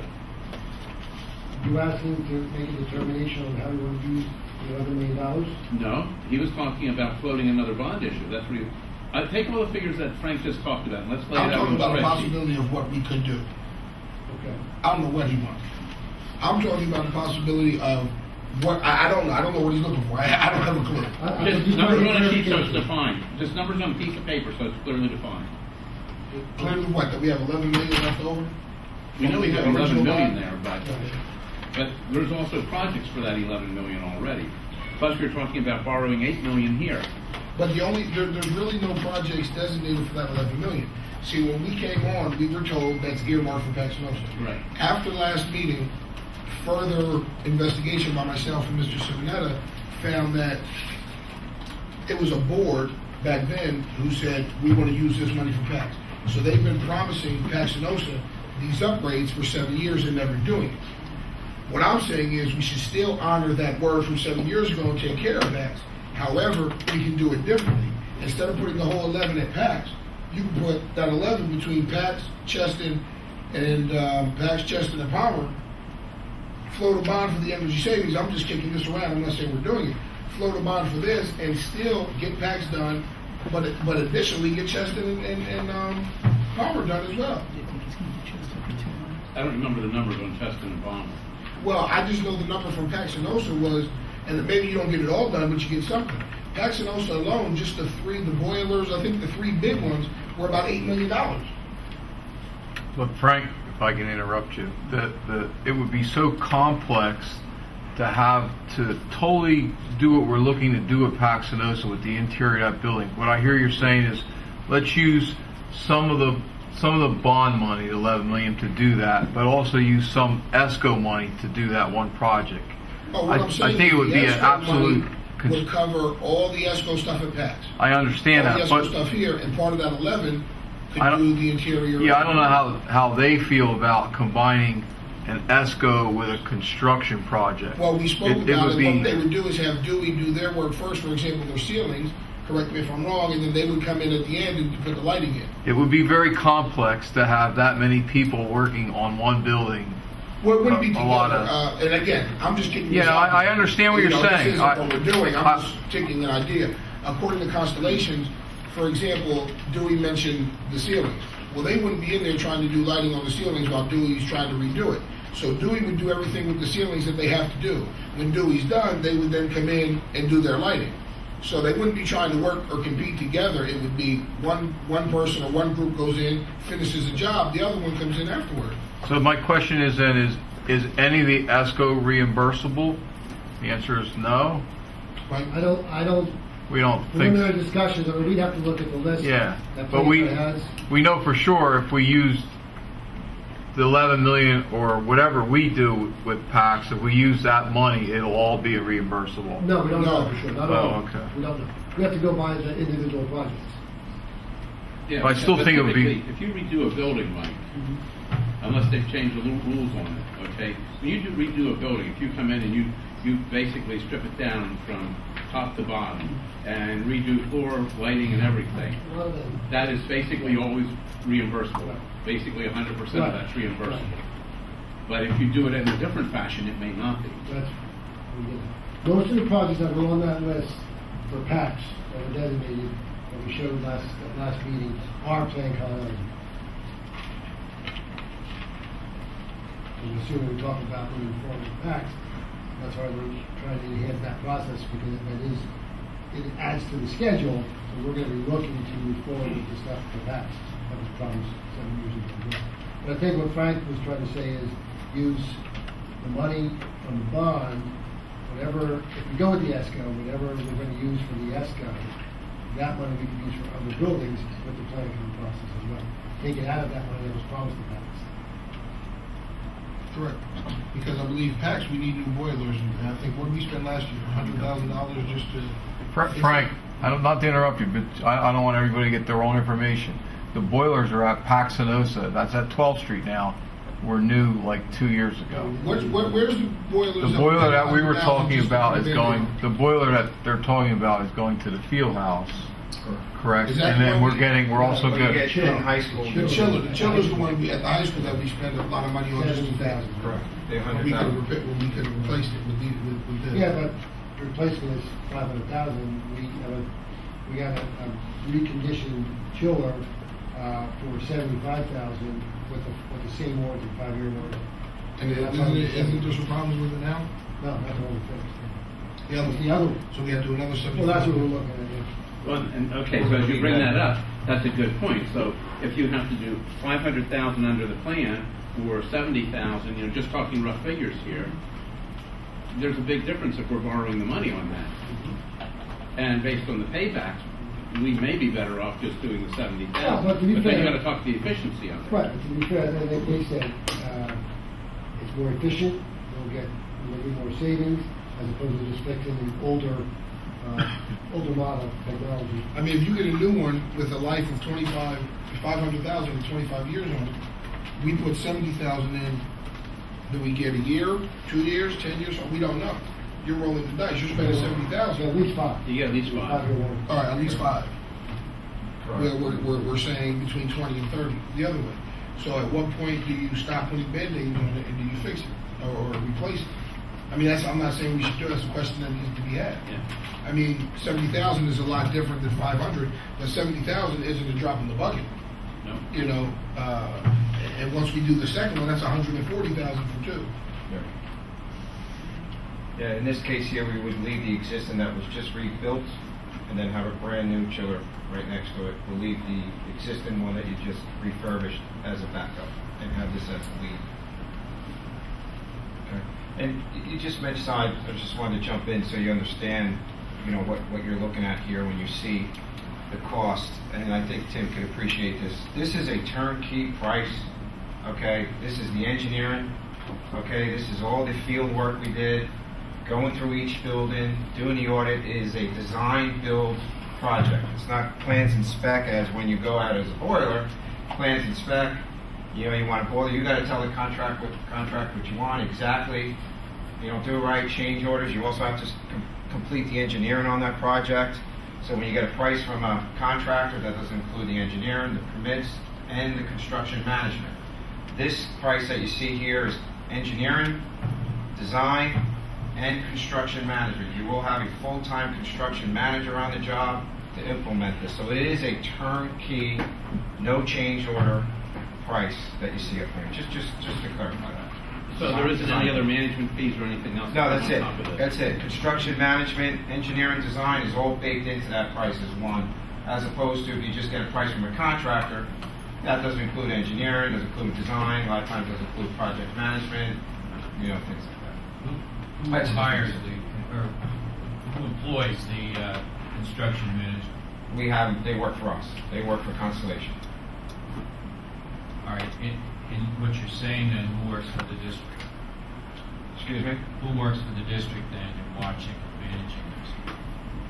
Well, you would. Where's the check and the balance here, so to speak, in what you're going to do? Okay, the school district, most clients assign a, main point of contact. Yeah, I think we heard early on in this that Dewey was going to be our. Yeah. As your owner rep, correct. Whoever that be. Sometimes they just take a person from in-house, like Tim himself, that our construction manager will work with, and they go through the checks and balances, or they hire a third party, which we discussed that also. Depends how you guys want to do it. It's up to you. That's your decision. Any other questions on this right here as we move forward? But Ken, if you would just clarify, because I know you said that that's a turnkey, but when we have an $8.065 million project, I just want to clarify for the board that when you bond, when you pay back with fees and the M&D costs, and then you need to, when you get to that screen, I'm sorry, you'll get there to explain that we're not done at $8 million. The interest on the bonds, the fees to the bonding, the what you call it, measurement and application. It's going to be about $10.7 million. But you'll see on another schedule how that. They say it's going to look down. A question that he brought up, thank you, made me think. Now, the guaranteed savings, I may be wrong. Doesn't it have to at least match the payback? The payments for the bond? Correct. That's a positive cash flow, absolutely. You'll see that on the next slide. So at the very least, it has to pay for itself. Yeah. At the very least, we're getting all new equipment, and the savings has to budget neutral. Pay the payback. Correct. The bond payback. Yep, and we'll see that on the next slide. Okay, I think we touched on this, just again, so you have it in front of you, just, some bullet points on the actual scope of work. Again, you'll get the big comprehensive binder next week, but, again, the point was tonight is to bring everybody up to speed, kind of digest what we're looking at, so when you get this big binder, it's not a big shock to you, you kind of, as you go thumb through this binder that you get next week, we all know what's in it, and that's really what the purpose is tonight. So again, just some bullet points on what we're actually going to install, and you're going to see paragraphs of language and charts and graphs when you get to the investment grade audit. But we just wanted to, just highlight it so you understand what each ECM includes. So cash flow. This is what you were talking about. This has been sent to Ken Phillips. He has seen this. He's been working with us along the way, and it's been a big help, working through this so that, again, it's not done in a vacuum. That we're working together as a team to, make sure that Ken understands what's going to be asked for as far as going out for a bond. So this is a cash flow model that shows that you do have a positive cash flow, and you can go to contract with this project. The energy escalation rates right now I have at 3%, 15-year term, and 12-month construction period. We figured 12 months would complete the project as far as the construction period. And then the interest rate that we got from Ken, we used 3.5, which I think is still good for now. Okay. So we're using a 3.5 interest rate. So let me start from the left. So your annual energy savings that are left is that it's $514,972. Okay, that includes the first year escalation because you have 1 year construction. So you're not going to start, we're not going to record the energy savings. We're not going to start the actual performance period until 1 year from now. The annual operation savings is lighting only. It's just the material. We're saying that you're going to save $30,000 a year on the first year. As the first 3 years, everything is under warranty completely. As you get into year 4, you can see that number go down to $23,000. That's because some of the lighting will be out of warranty, and there could be a case if you have some failures, you might have to purchase some lamps. So that's why we discount that number in year 4. But this again is saying that we're going to replace all the lighting, and all the lighting is on the warranty. If you have a failed lamp, send it back to the manufacturer, and they send you a case of lamps. In most cases, you do it by case for free under the warranty. So we document that as operation savings, but again, just the material. We're not taking labor. You save some labor because your electricians won't be going around changing light bulbs because it'll be group relamping, all new lighting, and you shouldn't really have to change a lamp for a good 3 years. Capital cost avoidance. That is for chiller number 2 rebuilt. That's what we were talking about earlier. We're showing that as a line item there that you don't have to spend the $100,000. I think you said 70, but the number we were using in our meetings was $100,000, Tim, for the capital cost avoidance of not rebuilding that number 2 chiller.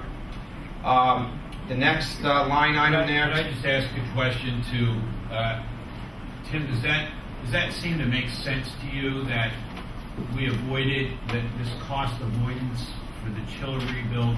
Is that appropriate in your head that they should claim that as a credit? I mean, we were going to take that money. I'm not sure where Mike was going to get it from. We were going to obviously capital reserve. We were going to spend $100,000. So if we don't, I don't see how you can have that.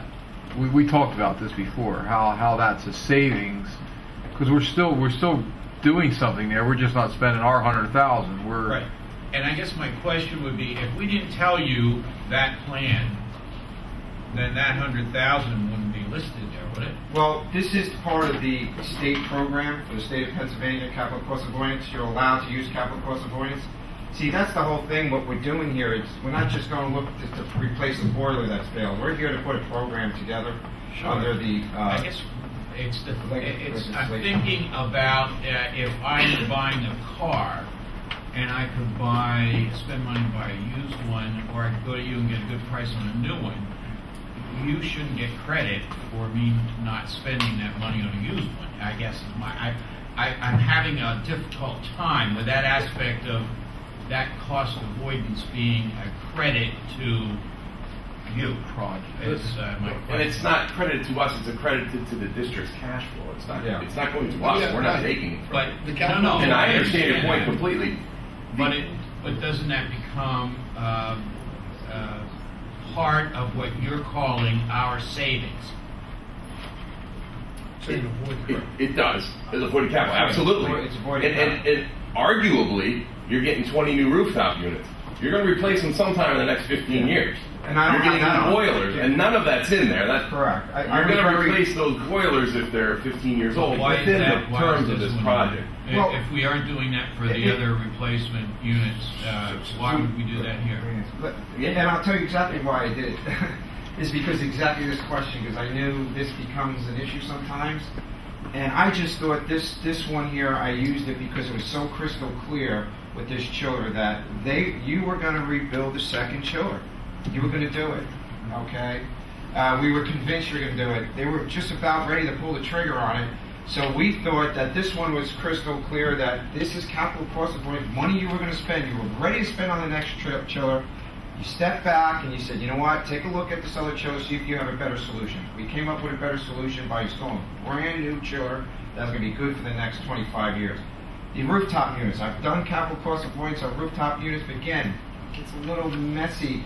Because to your point, were you going to replace those rooftop units 3 years from now? Or are you going to replace them 8 years from now? Okay? Sometimes, the manufacturer says that the useful life for a piece of equipment is 25 years. But sometimes they last 30, 35 years. So where do I put it? On the rooftop units, do I go out to year 5 and put that capital cost avoidance? Because you're playing a guessing game. But here, this was crystal clear to us as a team working together with the district that they were ready to pull the trigger on that $100,000 and rebuild that chiller. Right. So that's why I did it. That's why I did it. to fix the chillers coming from there. Capital reserve. Can you explain to the board, public, and any board member that doesn't Well, know? let's also be clear, it's not coming from anywhere until the board approves. Understand, Sure. right. Yeah, exactly. I'm not moving forward. But what is our balance in our capital? And also, what is capital reserve? And what can the money in the capital reserve only be used for? Well, it can be used for a capital reserve at a board resolution for any kind of capital project. You can take that money out of capital reserve by board resolution and designate it for something else. Now, let me ask you this, how much currently is in there? 4.8. 4.8. So, essentially, we don't want to use the word saving 100,000, right? We're going to get out of that for a minute. capital cost avoidance. Let's just get out of that for a minute, yeah, just because. But, 4.8.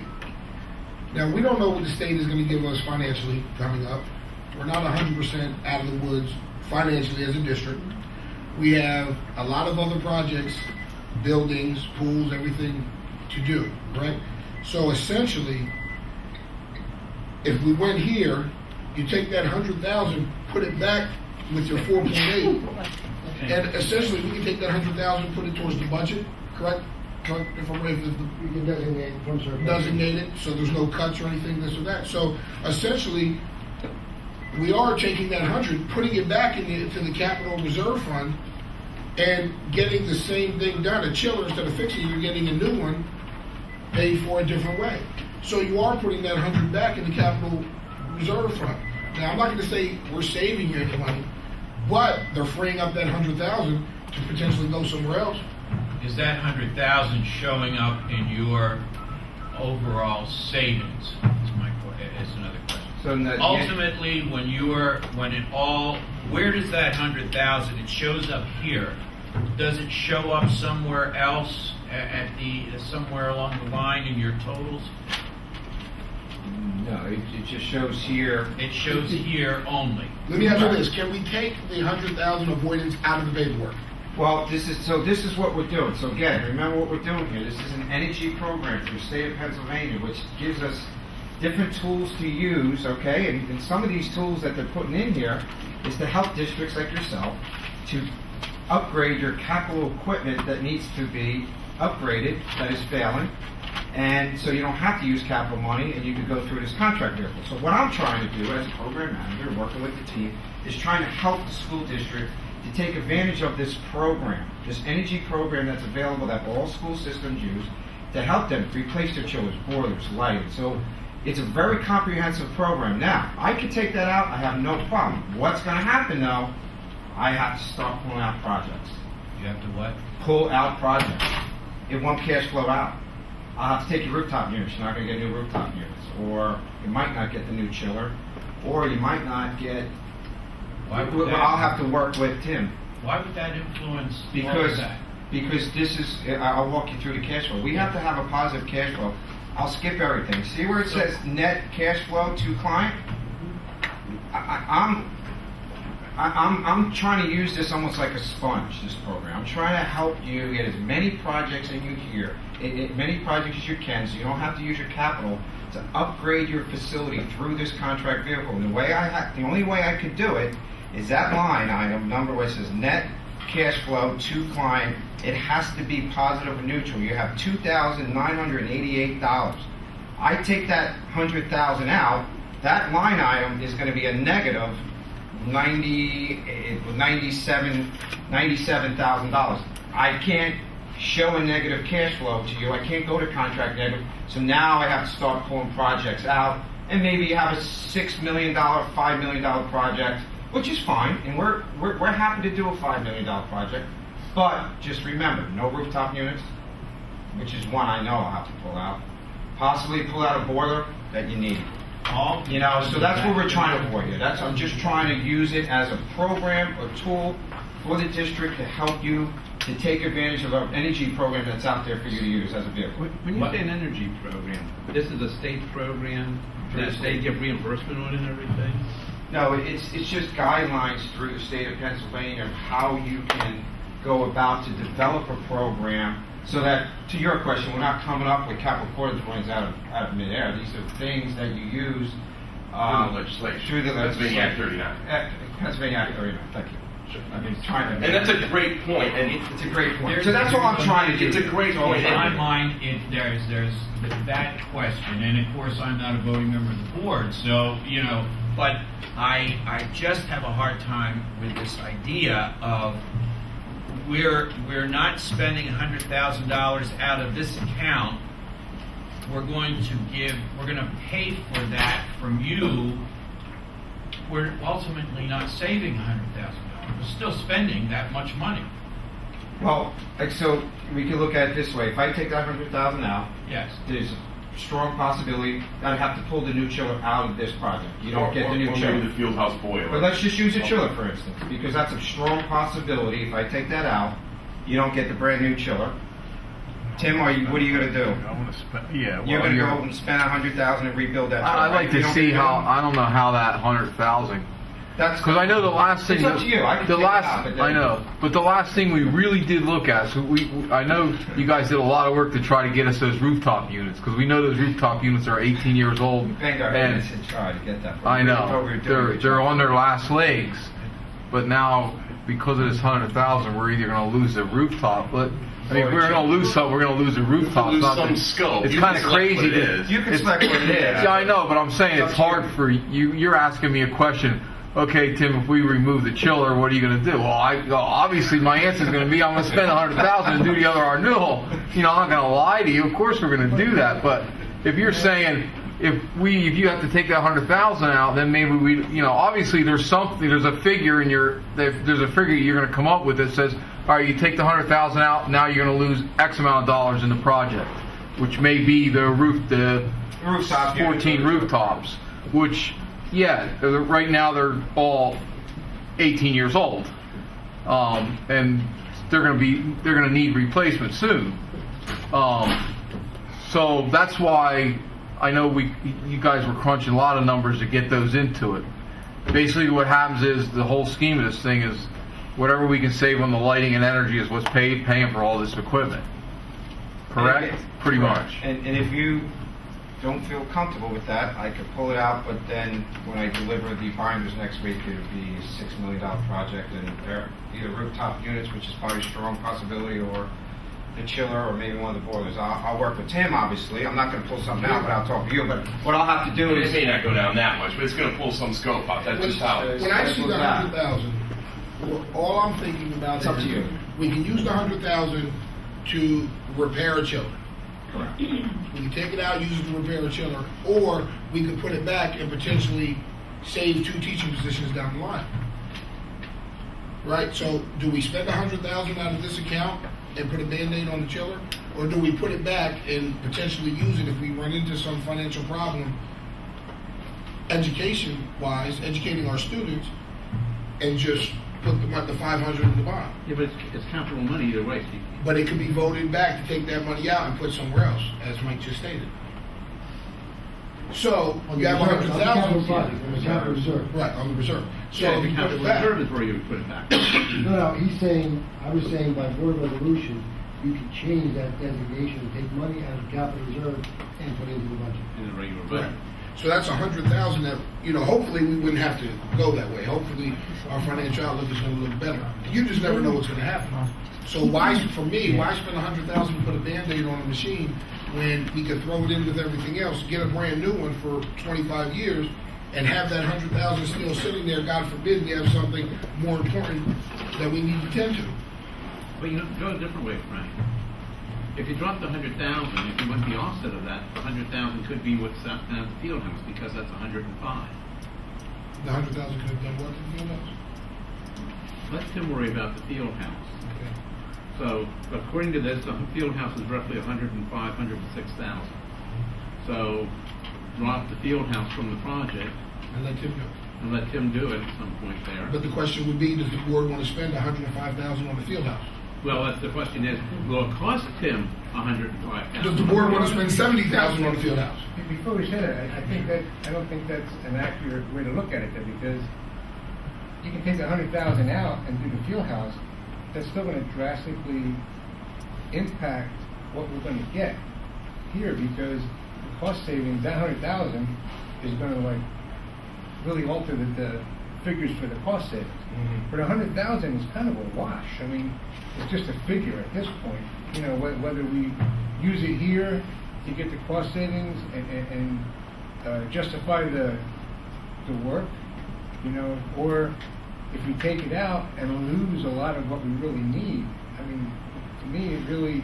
Because you're going to spend it anyway. Right. That's what your point is. You take it out, so he does the field house. All right, maybe he could get it a little bit cheaper. We're at 98. Maybe he gets it for 80. So you're saving 18,000. And we're losing. But again, now you have to start the process over. We already went through. We did the audit. We got the design. We're ready to build. We got construction management team. We're ready to.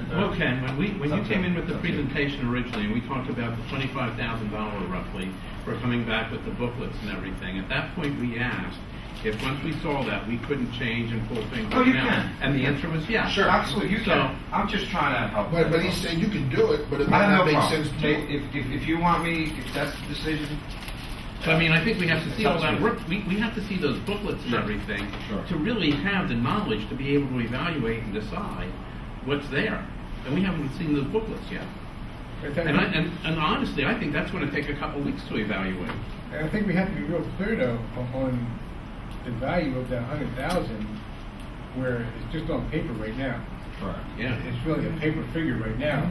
If we take that out of there, that's going to have a significant financial impact on what we can afford to do, and we're going to wind up spending it anyway.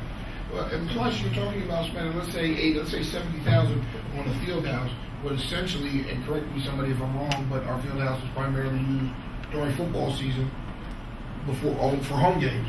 So we're potentially going to spend on the low end, let's say 70,000, when there's other things more pressing.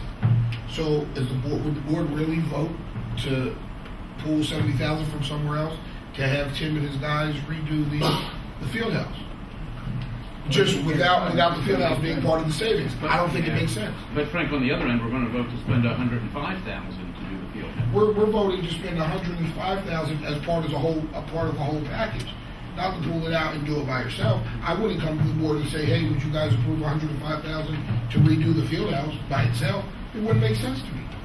Putting it together with the whole package, it makes sense to me. I guess I'm looking to say if we have more savings that we can gather instead of the payback of 100 or whatever years there, that getting a higher payback figure would be worth it. But I think you're missing the point that you're not going to get that payback figure by taking that out, because you're going to lose some of the big cost savings items. You're going to lose rooftop units or something that's really. But why? That's what I'm missing. Because if they take the 100,000 out, they're negative. They can't be negative. They got to make up that positive somehow. Where's that makeup going to come from? To That take out projects to bring back 100,000 positive. goes to the positive cash flow. If you take that out, you're not going to see a positive cash flow. It's going to be a negative. You're going to have a negative cash flow. So they gotta put projects So to it's like bring we're- that back I up. can't go to contract with a negative. It's like we're paying $100,000 to give ourselves a positive cash flow. No, you get a new boiler though, for the $100,000. Get a new chiller. Or a new chiller, or a boiler. Well, you're getting nothing. Yeah. Look, again, I mean, at the end of the- we can do whatever you want. At the end of the day, Again, that's probably why the we're. guaranteed savings must match the bond payment. So if, forget the savings, right? At the end of the day, even if we get no money back, the money that we save must pay back the bond payment, correct? And that's what I'm Must showing pay. here. All right, so correct? Correct, Must pay absolutely. back. So at the end of the day, we're not coming out of pocket to get all this new work done. Correct. Correct. I mean, at the very minimum, we're getting all this work done and not coming out of pocket. Now, I think the way it's explained too, it is a cost avoidance. I mean, it's not saying he's saying Right. it. We're not spending it on putting a new boiler in. We're avoiding that cost to put it toward this project. we're avoiding fixing it, not putting a new one in to Right, fix it. but we're avoiding that project to put that money toward this project. Maybe it's a cost avoidance that it's confusing because we're not avoiding the cost. Actually, we are. We're avoiding it to put it into this. Like if we didn't do this project, Coming out of but if we didn't do this project, we would spend $100,000 and get nothing. Correct. Okay. By doing this project, we're avoiding that $100,000 expenditure, putting it into this project, and we're getting a positive cash flow out of it. And Plus, you get- everything paid for in 15 years. You're getting brand new equipment with that 100,000 there. We pull it out. There'll be equipment that will have to be left in place that you'll have to deal with yourselves, one way or the other, And I think by using capital. if I can, I think it's important to note as well that the legislation allows you, and believe me, many school districts put more capital in these projects than energy savings. They're all avoided capital. They don't even care about the energy. They just throw avoided capital. Maintenance contracts. We didn't, and that's why I say, and we're fine with that. We didn't put avoided capital for all the new. Again, probably over the course of the 15 years, someone's going to come to the board and say, we need to replace these rooftop units for $300,000 or $400,000. I don't know if that's in your budget, in year 5 or 8 or 10 or anywhere. So that we didn't claim that. We didn't claim it for the boilers. So just to make note of that, it's not a big avoided capital project. This is just an give energy them savings. 100 to get the positive for cash. And I think Ken gave a good explanation. We did that because of this. This is a unique situation here, but again, this cash flow is not loaded up with, in year 8, you're not going to have to come up with $500,000 for rooftop units. You're allowed to do that. The legislation was put in place to let you do that, to get these improvements made. You have the opportunity to do that still, but we didn't build the project with that. legislation was put in place to make this project even better if they wanted to. Yeah, and that's what happened. Well, no, I'm not saying that. I'm saying you're allowed to do that. Yeah, and I don't want to say If to we make wanted to it sell better, but we want to make a better selling point. Oh, listen, I can put in year 5, $500,000 cost avoidance. They're not doing it. Right. Correct. Yeah. They're not You pumping it can. all up to make it look so good up front. They're giving you the conservative number, base number to make the decision. Correct. And the whole intent out here of what we know is in your budget. It's in your utilities budget. Like I say, I don't know if in year 8 you have $500,000 in your budget for rooftop units. So again, we're not putting in. You don't see anything in year 8 to, hey, we got an avoided capital. I don't know if it's in your budget. It may not be in the budget. And again, what the intent is with these programs is to, because of the states and especially federal cash flow is up to almost 25 years, 30 years, and again, it's because they understand that capital is strapped right now. And, this is just a tool that can be used for the district and our clients and federal government especially are really taking advantage of these programs to get, these larger payback items into these programs because they know that they need a vehicle to get these things done and replaced and they don't have the capital.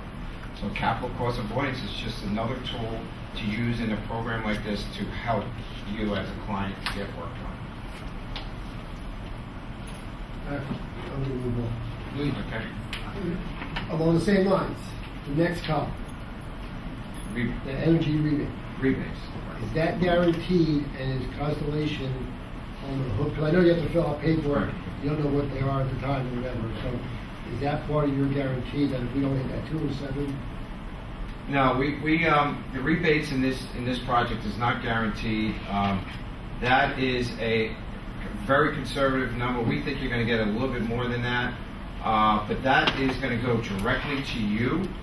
Okay, if we guarantee that, then we have to take the payment, and then usually we take a piece of the payment, discount it for the risk, things like that. What we found is just better that this check comes directly to you. So at the end of construction, we'll have the rebate agent come through, and you'll get a check sent to you directly of $207,000. Understood. My question is, what if we get 100,000? I mean, I'm exaggerating, but are we down 100,000 if we only get $107,000 check? Yeah, we're not guaranteeing that number, but we just don't see that The being an rebate issue. is above and beyond the savings. Yeah, No, it's calculated into the total savings for that first year. we never had a problem with the rebates. It's pretty standard. I'm just laying it out there. No, I got you. You know what I'm saying? That's part of that savings year, that total number. If that rebate falls short, like you said, it's a guarantee. They're on the hook for what they guarantee. And I want to make it clear whether if this is a guarantee from Constellation. Okay. So let me just go through. So total annual savings, again, in year one, again, it's a lot higher in year one, obviously, because capital cost avoidance, rebates. And the annual savings year one, $852,000. Okay, and then annual projected cost in year one is $850,000. Okay, so the next one is your debt service payment is $831,000. Again, we're just showing that, to your point, is that the energy savings, the program is paying for the bond payment, if you will. The annual service cost, M&V, $18,000 a year. That is the cost for the M&V engineer to come out annually, biannual. It'll be in the M&V plan. We'll submit a comprehensive M&V plan. It's almost having like your own in-house energy manager, if you will, where they actually come on site, inspect the equipment that was installed, verify it. So it's measurement and verification. So they actually measure the equipment, put meters on the equipment, take field data readings, take that, and those field data readings will be put back into the simulation model to see if we met our guarantee. If not, we cut you a check. But the V there is verification, which I think is even more important than the measurement at sometimes they'll actually come out and verify the equipment. The equipment's still working over that 15-year period. You will have someone coming out continuously, inspect the equipment, Tim. You'll have a good relationship with our M&V engineer. Again, they act almost as an energy manager, if you will. You can use they're energy experts. They're all certified energy managers that implement the M&V plan. You can bounce ideas of different energy ideas. Sometimes they look at your energy bills and give you ideas as you work through the 15-year contract. Again, they'll look at our equipment specifically, but they're also there to work with the client through the 15 years. They'll actually collect the data remotely. We're installing the building automation system. Our building automation systems we install have the capabilities of trending all the data from the HVAC equipment. We take that data, we download it up to a server up in Lowell, Massachusetts, where our M&V engineers are. We have a whole data center.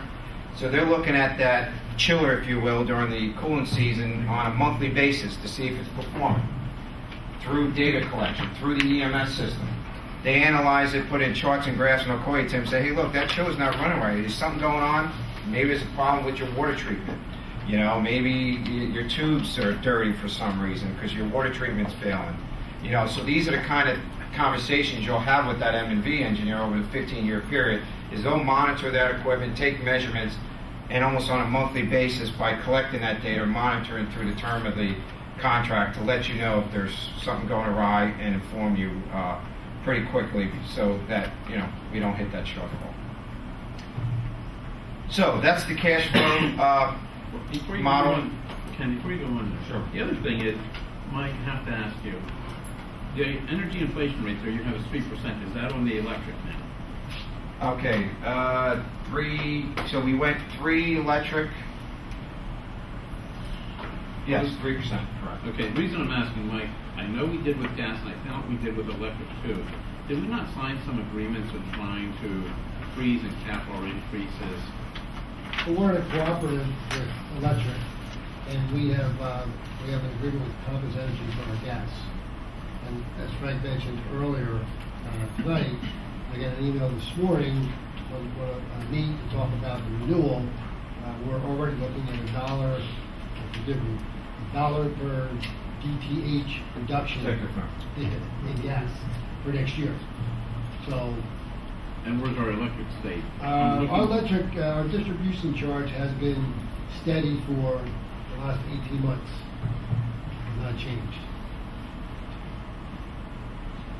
So if that wasn't 3%, that would also impact what the savings are, right? Correct. It depends on what year. You're going out 15 years. So some years it could go up 5%. Some 3. We just use 3 through the 15 years. And that's pretty standard. And let's also be clear, we started at energy inflation at 3.5%. Correct. And you got after talking, we brought it down. We got it down to 3%. Yeah, this was also in the RFP. So in the RFP, you actually had an escalation rate in there, and that's what we were following. It was high. I think the RFP was higher than that, and then we brought it down for conversation.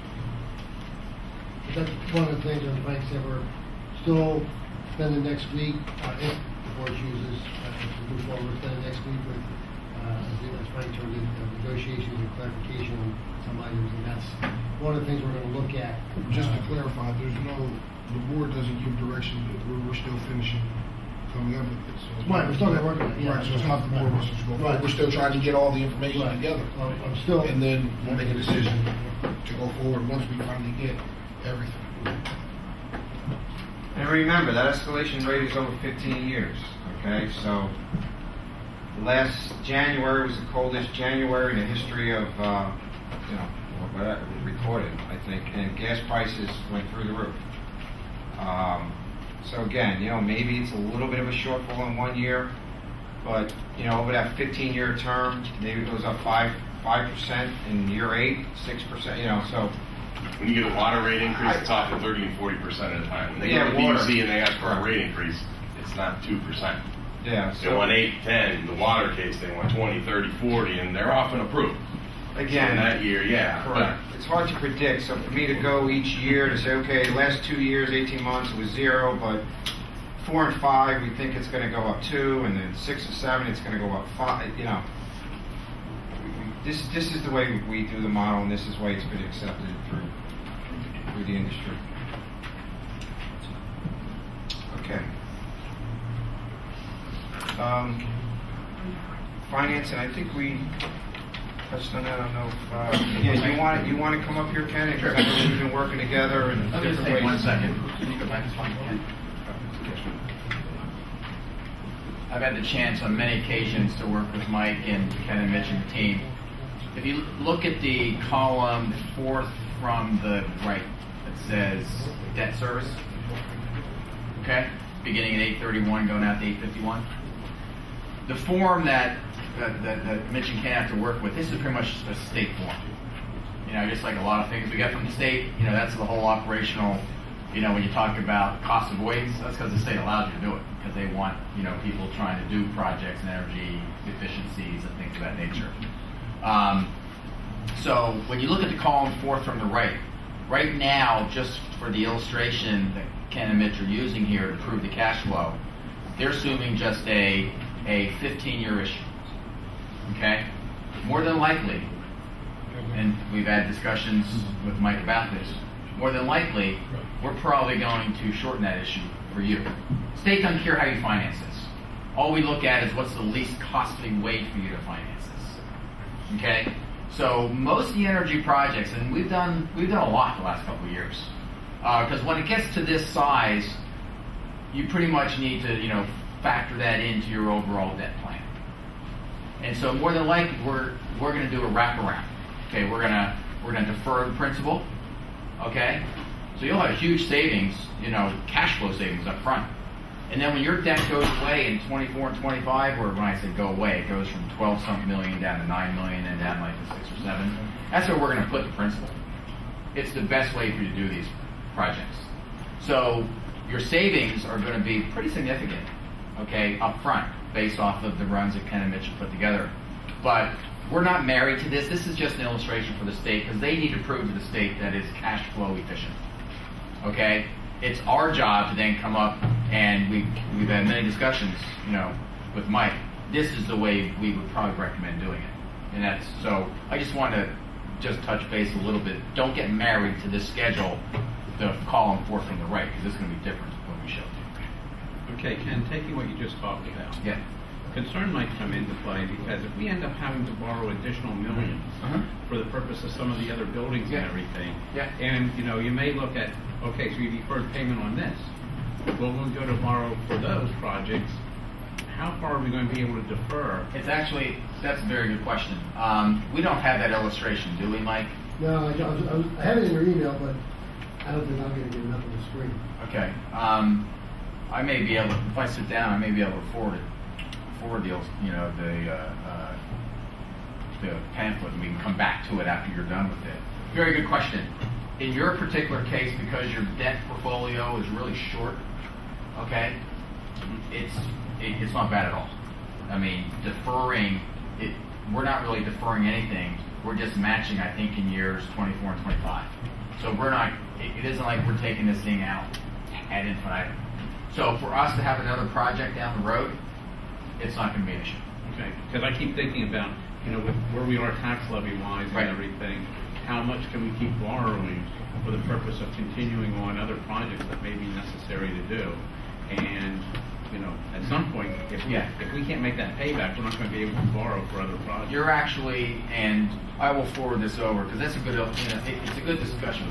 Ken, that's what I was going to ask you, if you don't mind. Oh, no. I'm here for that. That's why I stayed here. I'll let them finish up, and then I'll bring you right back up at the end of this committee meeting. I'll bring you back up at the end of the committee meeting. Perfect. So actually I look forward to You have another computer. I don't want to take over. No, yeah. the screen. Once I Ken and Mitch finish, and then we'll come back. I think we're Because I think it's a great discussion. Correct. I think we're finishing up. I think the rest of the information, I think this might be left over from the beginning when we started working with your team, just different ways to actually finance a project. But, we've been working with Ken, so, we're going to let him, take the lead on that.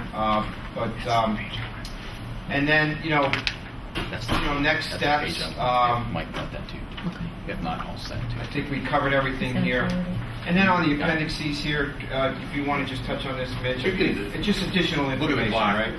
Yeah. They've got a handout. They have any questions. I have a question. Just different case studies and things like that. I have a question about the Sustainability in Action program. Yeah, we have that here. Right. Now, page 16. I certainly view that the worthiness of all that, but my belief is that if our staff members would pick energy educational projects and information, it wouldn't take the shape of what you're offering. Can you quantify for me? Is this a benefit to local districts who use? I'm going to send it to you. Go through this process. You got it. Oh, great. Is that a benefit that you tout with all of them? Like, never know. If you do this, we're going to give you this. I'm not sure I understand the question. Benefit to how? Well, we deal with companies all the time where we're spending lots of money, and they some will say, well, if you purchase our service or if you purchase our product, we're going to do this for you as well. And it's an option that, quite frankly, often is focused on kids and on learning in our classrooms.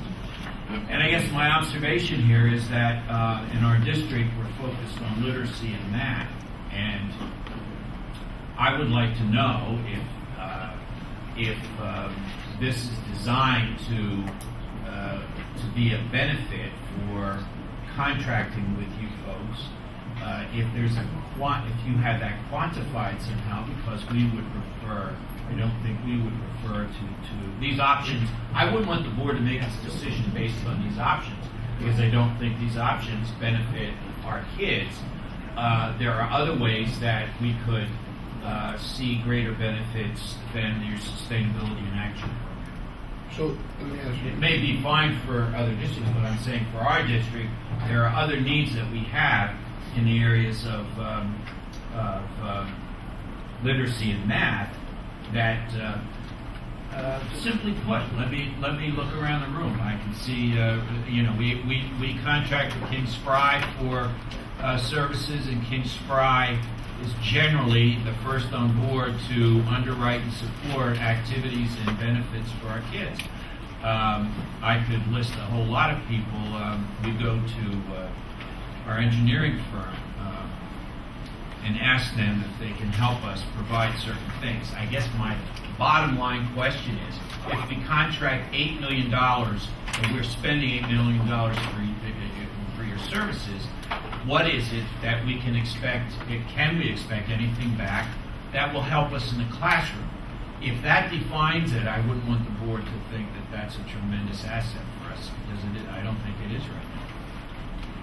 Let me just say, I don't know if I gave you the impression that I'm looking to vote on an $8 million project based on what they're going to do in the classroom. No, that's not what I'm saying. I'm just saying that if they have this in the appendix as I think a benefit for us to purchase their service, and my observation is that the program that they have may be very valuable, but it's not something that would be of great benefit to our students at this time. If any of you agree or disagree, let me know. Where we need support is in the area of literacy and math. And so what I'm asking is, if we would contract with you, can we look to you for assistance in the areas designated as needy in our school district, in the areas of literacy and math? Yeah, I think he's asking as opposed to that plan up there. Yeah. If we asked you to help us out somewhere with literacy and math, absolutely. And let me say, we customize these things for different districts very differently. We don't have a big sustainability action budget in this project whatsoever. Right. That would be something we could talk about. This was it's an appendix. We didn't put a robust SIA program together for the school district. So if we, all right. So I think that's important for us to know that if that isn't available, then what is available? Sure. And what were you going to say, Angie? This is, I'm assuming there's pertaining to science classes, correct? Can I just say one thing before you? When we do that, it comes out of your savings. So you're using utility savings to pay for this program. And again, now again we're talking about pulling mechanical scopes out because we're doing these programs. So again, that's why it's not built into here.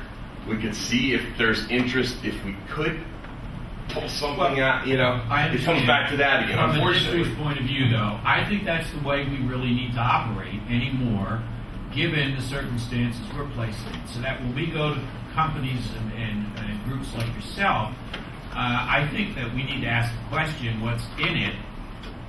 Ultimately, obviously the benefits of energy savings, but what's in it that we can utilize for our kids in the short term? Because we're looking at long term now.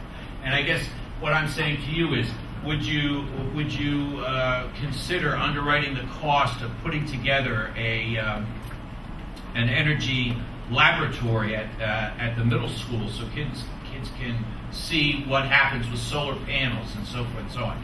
I guess that's the kind of thing I'm looking at, where you seem to focus on that sustainability and action program, which is great.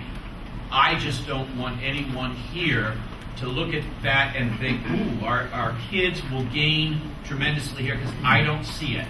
And I just don't want, I think there are other ways that you could help us, which would be a benefit. And as I said, companies, I think we need to ask that question of companies when we're going to spend lots of tax dollars, or we're going to look at tax dollars in your opinion? I don't know that that's pertinent. And when maybe that's the wrong words for me to use. when we're contracting with other companies for services, I think we need to ask some of those questions to get, in order to benefit our kids. I don't disagree. For me, I'm trying to figure out where it's coming from. Because we just spent a great deal of money on security, and we didn't have any of them do any type of educational anything with our students. We did the roof in Paxinosa, we did all that work for a good deal of money. We didn't get anything educational out of that either. So I guess here publicly bringing it up, I'm just trying to figure out where it's coming from. Well, we have DOE engineering representatives here, and we go to them for a lot. As I said, we have King Spry. We have others, and maybe we failed to do that with some of those companies. But I know that when it came to some of the extra things that we did do this year, we did go to some of those people, and I think most of those people anteed up. It wasn't part of our original agreement, but they did come out and say, yeah, we'll help you with that. Our insurance firm underscores and underwrites some of our expenses for extra special stuff for kids. And that was my question, just to see if as a business practice, you would do that. If our yearbook needs additional money at the high school, would your company be willing to assist and sponsor things? I just didn't know we did that. Yes. The short answer is yes. You do it all the time. I wish we had the person here that does these programs who can speak directly to us. We work with an organization called NEED. Does that ring a bell? No, isn't it NEED? Yes. It's a national education. I wish I had more information here. I just want to ask a question. Yeah. And I'm sorry to cut you off if you have a I was question. just asking what that pertains to. Is there a program? NEED.org. Yes, thank you. Is there an educational program for the science teachers? Or There is, yeah, and I wish we could go to YouTube. So you do have. We do, yeah. We have science days, and That's what I'm asking. yes, What part of and the I guess feedback is the that? short answer is yes. We can work with you to put that program together, absolutely. And no, it would not show up in the line item on the Yeah, and I know myself, I've Yeah. come in for like Earth Day and done different things with students on some of my projects. I talk about math, going through some basic energy principles, BTU, talk about, what a BTU is, right? Talk about what a KWH is, and just give them some, basic concepts about energy and how energy works and where it comes from, things like that. But you're open to have that discussion. We absolutely do it all the will, time. and I don't know today what that program could be. We've gone to high schools and handed out compact fluorescent bulbs that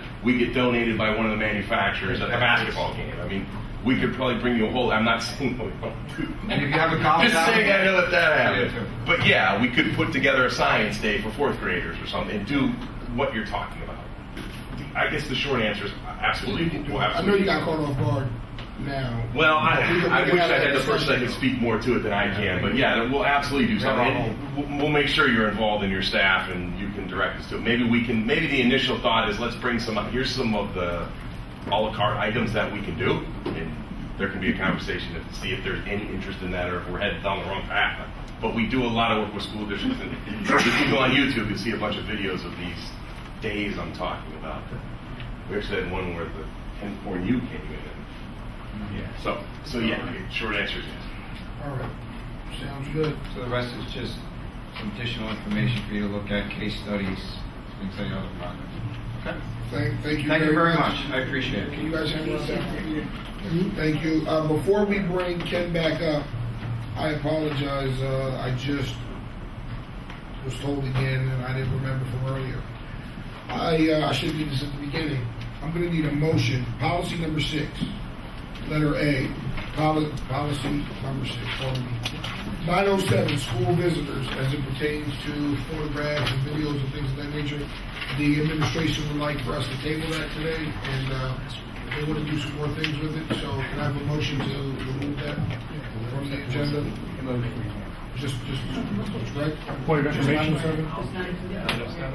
Sorry. I can't even speak about that.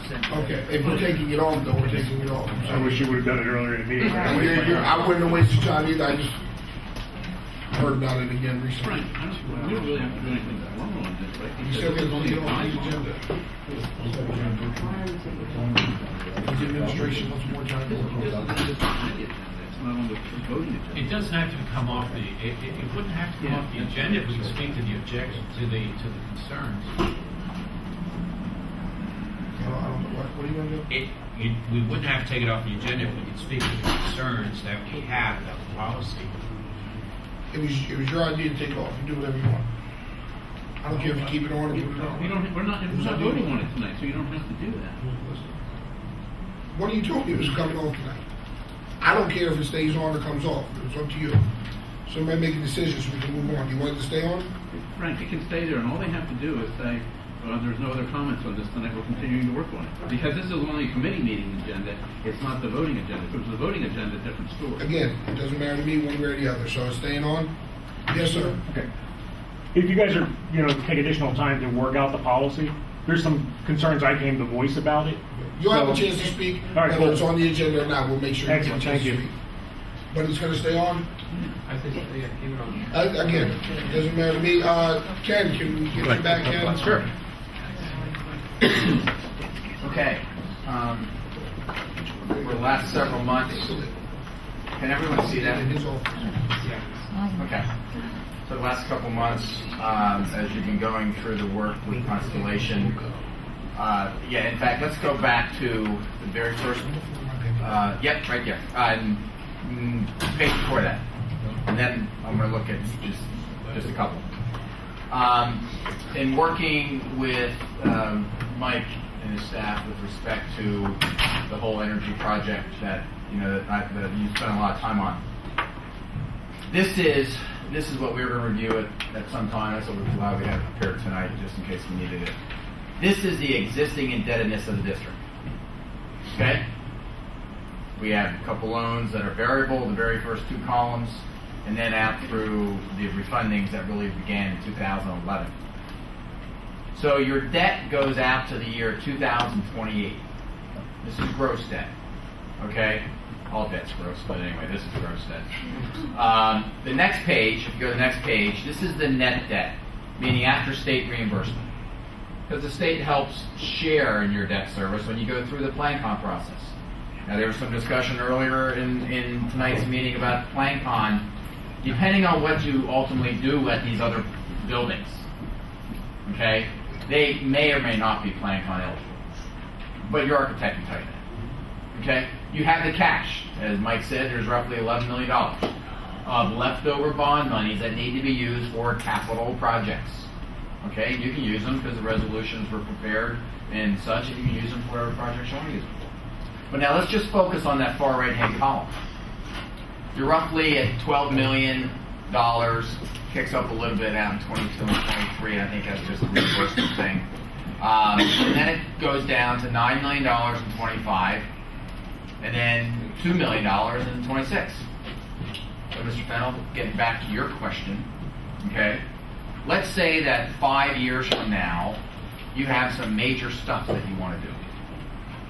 Your debt is really in good fashion to go ahead and engage itself in another program. Okay? No one likes debt, but your debt's pretty short.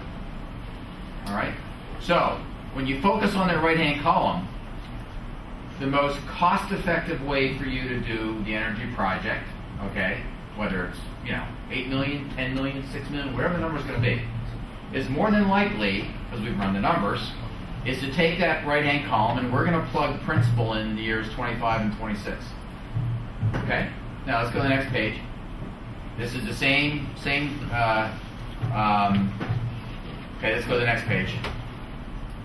Okay, this is the older one, Mike. Yeah. Okay, well let's just stay here. Okay? Yeah. Concept is perfect, actually.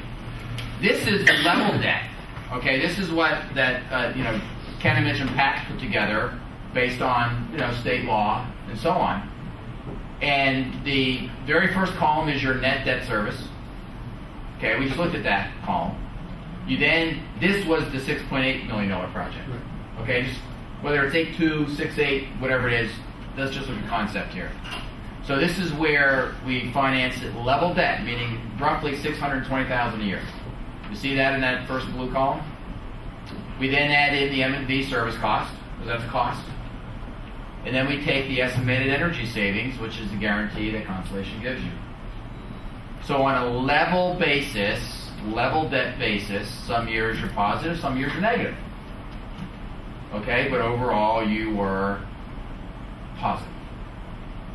Okay? Now let's go to the next page. Okay, now this page, first column stays the same.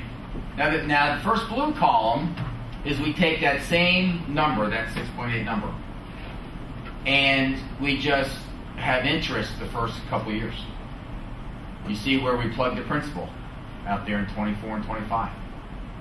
You add in the M&V cost, and you take the estimated energy savings, and you can see that the energy savings far exceed any cost. And then in years 24 and 25, when your debt run is already in that $12 million number, that's where you show negatives, but they're really not a negative to you because you have that money in the budget. It is in the budget. Okay, because your run rate is $12+ million. It goes to 9, then goes to 2. This is, I bet you we've done 20 energy financings in the last couple of years, and anywhere from $4 to $10 million, and almost everyone's been structured this way. For those who have a debt portfolio like you do in the white column. If your portfolio went out 20 years, it's a totally different story. So if we had to add another 10 or 12 million or 15 million not a problem. in the next 2 years, that would not be a problem. No, because quite honestly, all we're going to do is backload. We're going to go out to the years 5, 6, 7, and we're going to be able to add a lot of money. Okay. Your debt's really short. Okay, the year of back in late 70s, 80s when I started this business, pretty much everything was 20 years. 20-year mortgage, 30-year mortgage, 15-year mortgage. But as districts started, issuing more debt and more debt because of more growth and more buildings, some became wraparound, some didn't become wraparound. Your debt position's pretty good. Pretty good. So it enables you to do a project like you're considering, and this is probably how we would structure it. Forget about the amount of 68882, whatever the new number is going to be. And basically the concept then, Ken, is going to be that we can always plan on is to say, it's going to be roughly 12 million or so that we're going to be paying out a year, and it's just going to be how many years that continues out. Well, yeah, because, I make the argument, and I'm not going to be around in 28, well, probably not, I don't know. But I make the argument that under Act 1, you never want to lose that $12 million bogey for you. Right. Now, we've reduced that a lot the last 4 years. I mean, I can go back and dig out the file. We were up into the high 13s, whatever, because remember, we started taking those savings leveling out. Okay, we took some up front, we took some level out. So you've really reduced your debt expense. Okay, which is pretty affable considering. But once you lose that $12 million run rate, if Act 1 is still Act 1 in 2024, 25, whatever we're going to have, once you lose that to the budget, it's gone. You'll never do a project unless you have a referendum. Now, talking about the ESCO, since their guaranteed savings has to at least cover the bond payback, the payment. Yeah. That essentially, by paying that back on time, that just increases our borrowing power down the road, correct? Yeah. Their guaranteed savings, and this is where we've had a good give and take with, firms like Constellation or whoever else. Quite honestly, we don't care what the guaranteed savings are. You do, okay, but we don't care. I mean, they're guaranteeing you that column second from the right, based on these numbers, the 6.8, 572, 482, 506, 531. How you finance it is immaterial. If you pay for it in cash, they're still going to guarantee you that, okay, at some run rate. But I guess my question is, making those payments on time is just like myself and my credit, correct? That strengthens my ability to borrow down the road. Well, it probably doesn't really matter to the district, to be quite honest with you. Okay, you have the ability because of your taxing power. You have the ability because of your credit rating. Okay, so regardless how you structure this, level debt, the previous page, or this page on a wraparound, doesn't really have a big impact on the future for you because your debt is so short. Okay, so this is probably the option, okay, that we would pursue, okay, subject to your approval to go ahead with some type of project, which then brings us up a little bit to it still makes sense, because we've got two standalone things going on here. We have the 08 refunding that we talked about during Finance Committee, and now we have this potential new money. It still makes sense for Mr. Spry and Mr. Reed to come here on the 23rd and simply start the legal process. That's on the 08 only. And if we do go ahead and do this and get new money, It's going to be a totally different resolution. right? But then that leaves us with $11 million that we can use at different schools to get work done. Yeah, I mean, that doesn't impact what you have in the bank now. No, right. So Yeah. for the board, that frees up $11 million. Instead of just putting it to PACS, we can potentially put it to PACS, Cheston, and Palmer and get things done at those schools that need things done. Any other questions for Ken? Ken, thank you very much. Thank you. You want to stick around for a minute? Yeah, I'll stay here as long as I just need to speak to one thing. Let's see, is there anyone from the public who would like to be heard on building and grounds items only? Who's that question? Oh, wait, I'm sorry. I'm so sorry. I forgot, Mike, you got Paxinosa renovations? Oh, yeah. We talk so much about Paxinosa, I didn't think about it. Well, yeah, what we're doing on this, we just want to bring back the discussion from the May meeting. We talked about, with the PACS renovations, in conjunction with the fifth grade moving back to elementary school. We talked about those projects that were identified years ago. The sheet was about $13 million of projects. We have $11 million in the bond, so to speak, playbook. We talked about if we're going to use PlanCon, if we're not, if we're going to do it. We wanted the timeline was to get moving. So what we wanted to do was open the discussion up again. If you recall, we talked about all the projects and then we pick and choose, but the biggest sticking point was who's going to manage it, how we're going to do it. So we talked about it, and we talked with PEI.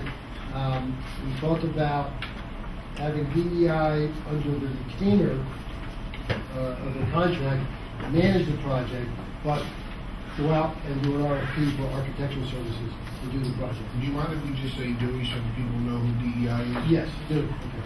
Okay. So, I guess the discussion is, can we move forward with at least going out to start doing the documents, start identifying the projects on that total list, and have Dewey, they would manage the project, we would get a different architect, we would manage and do the construction manager, we would do an RFP for architectural services, because if we're doing this for the 16-17 school year, we need to start moving on this, especially going to NACON, we need to start moving on this soon. So my question is, we're taking Paxinosa and we're upgrading it, correct? Right. Essentially, we're upgrading it. And we need to hire an architect to do an upgrade? To do all of the renovations, all the plans. And basically go through, I guess what I remember, and I could, we went over it a while ago, but we're talking about taking the carpet out, right? We're talking about some ceiling stuff, replacing those big heavy doors. The big ones are the entire HVAC system, Okay. put in air conditioning. Again, depending on what happens with the RESCO, lighting, fixtures throughout. And then we have a sprinkler system throughout. A lot of upgrades that, again, were on the docket years ago. And at the last meeting, you had brought up, we promised to do that. And this was the time to do it while we're talking about moving fifth grade back. I guess two questions I have. Doing HVACs and lighting, do we need to hire an architect for that? Just one question. That's the board. And that's right, that was the question. And the second question is, being that we're talking about the ESCO and we're looking at the 23rd of this month, does it make sense to go out and look at architects now when we don't know what we're doing with that yet? Well, two questions. Number one, do we need an architect? That's a discussion. We've done projects like this with just Dewey, and everything's fine. They have an architect that they hire, on their, and just everything follows through the engineer. In conversations with Josh, Josh, maybe you can respond to do we need, as opposed to is it our choice? Yeah, if you want. And while he's walking to the podium, if we do need an architect, can we not, and I don't want to put anybody out there in the press, I haven't talked to anybody, I'm just asking this question. Could we not go to a Lafayette or a Lehigh and see if students would volunteer their time? We're not building an entire building, to maybe put something together for lighting or for HVAC and donate that an in-kind contribution from Lafayette or even from Lehigh and not have to pay an architect to do, I mean. I'm sure there's some legal verifications, but I'm not sure we're gonna have someone design something, and especially going straight up. I mean, an architect or anything. That would be Mike, the kind of services from an engineer. well, what you're talking about here is not going to be quite my Not gonna be like that. I mean, HVAC. Dewey can tell you that, you know. Well, that's what we said, a lot of these projects. But, I mean, you're talking general maintenance stuff. So general maintenance stuff, real quick, Josh, and I'll come to you. I apologize, but for our solicitor, if we had, you know, we have 2 top engineering schools in walking distance, we couldn't try to tap into in-kind contributions from them? I mean, legally?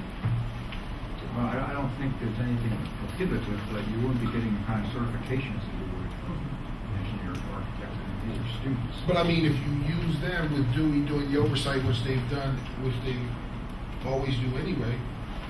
I mean, I'm not saying we should do it, but I'm throwing it out there. I mean, if there's a way to get, I mean, when I hear architect, we're building the campus, or we're building March, or we're doing this or that. This is HVAC work, lighting, and you want to hire and pay for an architect. I just don't see, I don't see why we're spending the money on that, personally. Mike, I was going to say, wasn't that list almost, we were revamping almost, gutting portions of the building, replacing tile, painting, you're doing. On the list are asbestos abatement, and I'm sorry, I mean, this was handed out last meeting, so I didn't make copies of this, but fire alarm system, ADA compliance. We'll talk about things that may need a little more design. And Josh, I don't know if you have the list in front of you. Yeah, I do, Mike, thanks. Yeah, I mean, we're talking about complete replacement of some very complex systems. You know, Mike mentioned HVAC system. We're taking out the old locker banks and we're creating new offices, classrooms. We're, basically reshaping the inside of that building to an extent that certainly you need a professional architect and a team of consultants, mechanical, electrical, plumbing, fire protection, kitchen. We talked about changing the configuration of the serving line for the kitchen, so there's going to be a food service consultant involved. Certainly with a $13 million scope, you want a professional, you want an architect and his team to come in and document the level of detail that's needed for a publicly bid project. It is, it's doors and hardware, it's all the life safety issues, it's ADA accessibility, and certainly, especially with going through the plan con process, you need a registered architect, you need a stamp. EDE will review the drawings as part of the reimbursement process. So, yes, absolutely, you need a professional team and an architect to execute the project. Does Dewey automatically use Spillman Farm, or is that your architect guys, or do you bid it out? We don't necessarily use one or the other. We work, typically in a project of this size, we work in this capacity as the project manager. We do not retain the architect, we do not retain the consultants. We act as the construction manager, the owner's agent. We don't keep the design team under our umbrella. Frank, this comes back to what I was saying at the last meeting of where the board goes out and they put together an RFP, then we turn around and we interview and select the architect, because that's the check and balance system that occurs. I don't disagree. I'm just trying to swallow, there was just complaints from that side of the table over $100,000 line item, and now we're talking about hiring architects and everything else to do lighting and this and that. With the lighting that Constellations would do, we have to hire an architect for you guys to do that? No. Okay. I'm not saying you're wrong or we don't do it. It's new, so I'm just trying to figure this out. Trying to. And like the architect might would be ones that would lay out part of the work plan and everything, right? Yeah, I mean, just to clarify that point, Frank, I mean, if you're going to have a new lighting system with new lighting controls, certainly I'm sure Ken would say, yeah, we have an in-house team of professionals that would document that. I mean, somebody's got to come up with the design of that system. Understandable, but it's in-house, meaning it's not going to cost us any extra dollars on top of what we're already seeing. Well, I would hesitate to jump right in and say you want to wrap in an energy savings project with general construction and a lot of other items that are going to get really complicated to integrate with a separate energy savings project. I'm not saying it can't be done. I'm saying that there are going to be challenges, especially coordination-wise. Again, going back to the reimbursement point, I don't know if that would be reimbursable from a PDE standpoint. I don't have that legal opinion to give to you. I guess my question is, if I should, when you're talking about extra costs, any project, even with conservation, those design, those professional costs are part of that total number. Just like when the project is estimated, it includes the percentage for fees and contingencies, which includes the professional services. but it goes back to, for me, about working together and saving time, saving money, saving energy. I hear what Josh is saying, it might not be to work together and this and that, it might be hard. And I don't want to put anybody on the spot, but I asked that question last week to Constellations. I said, hey, we're talking about Vaccinosa. It came up at the last meeting. Would you be able to work with them? Absolutely. We could work together, we can figure it out and get it done for the district. But I guess Dewey's feels differently. So I'm just trying to figure out. No, yes, because that's what he said. He said it wouldn't be the best idea to work together and to bring the energy in with it. So I'm trying to figure out, I'd like to see a way where we can work together as opposed to doing two separate things and potentially spending more money. No, right, no. But it was, the architect would lay out a plan that would say, okay, we know you want to work with Constellation. So when we have our timeline and stuff laid out, correct me if I'm wrong, but basically when you have your work timeline laid out, it's going to be the people that are in doing the ceilings and everything, they have to be done by a certain time, and Constellation's ready to come in and do their job and so on. Well, keep it, trying to give a simple explanation. The difficulty with that is, okay, the publicly bid electrician, he's going to do all the roughing and the lighting circuits and anything above the ceiling. And then, if I understand it, Constellation would hang the lights or install the light fixtures. Okay, so if this component fails, is it the light? Is it the system that was installed by somebody else? It's just more tendency of finger pointing. I'm not saying it can't be done. I'm saying realistically, if you guys want to get this project started and we start putting layers of complications on top of it, schedule-wise, you're going to be dead in the water pretty soon. So, And so it'll be complicated or it can't be done? I would not recommend doing it. I mean, for me, if I'm paying $13 million to one, $8 million to the other, I don't really want to hear about that. I don't even know what the scope is. What obviously that's where I can sit down with. That's where what Constellation said is, listen, we'd be happy to sit down with them, talk about it, see how we can work together for the district. But I don't see that's a board decision. If that's the direction you choose to go, fine. We will work within the parameters that are set forth. But if you don't feel comfortable doing it that way, I don't think the board would want to put you in a position where you don't feel comfortable, and then it comes back and say, hey, well, we told you we weren't comfortable. So we might have to look at other ways of doing it. I'm telling you, I'm not comfortable doing it. All right, so we'd have to have that conversation. Do we move forward without Dewey and find somebody else, or do we do it separately? I mean, that's the conversation we need to have as a board. Absolutely. Do we find a new engineering firm to do this, or do we still with Dewey and do it differently? I mean, for me, when the district is spending this much money, the word no, we shouldn't hear too much. We spend a lot of money for professionals. We shouldn't hear the word no too often, or I can't. I'm not, and I respect your opinion. Thank you for saying it up front. So now that we know that, we have to decide which way, as a board, which way we want to go. That benefits the district the best way. So that conversation needs to be had. What I'm saying, Frank, is looking at the design phase schedule that we're laying out, which includes the plan-con process. I mean, we're looking at, the board moving forward with an architect or some design team decision next month. We're looking at plan-con submissions starting in September. So, this is a quick process that needs to happen. Personally, just me, myself, I'm not ready to make a move on an architect at the time when we're hearing about the ESCO, which we're going to hear more, we're going to maybe make a decision on the 23rd. I don't see how we can move on one right now. We weren't moving on the projects. I think what we're looking for tonight was to move forward with doing an RFP for architect service, not appointing anyone. So I hear it from you.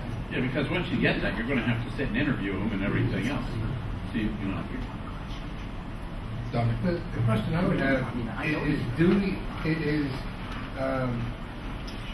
the energy company going to be doing work at Paxinosa under their proposal?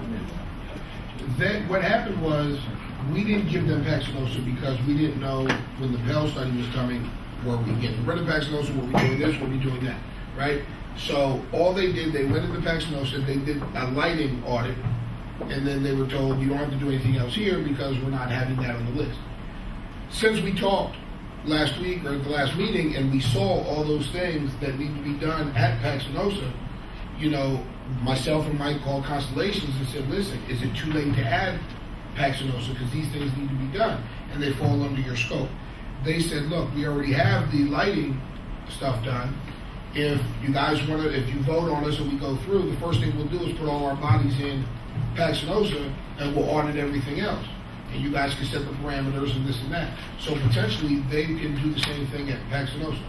The reason why we called them after the last meeting to bring them in is because all of a sudden Paxinosa came up. We need to get this, we need to get this, we need to get this. Well, a lot of that work falls under the scope of what they're already doing.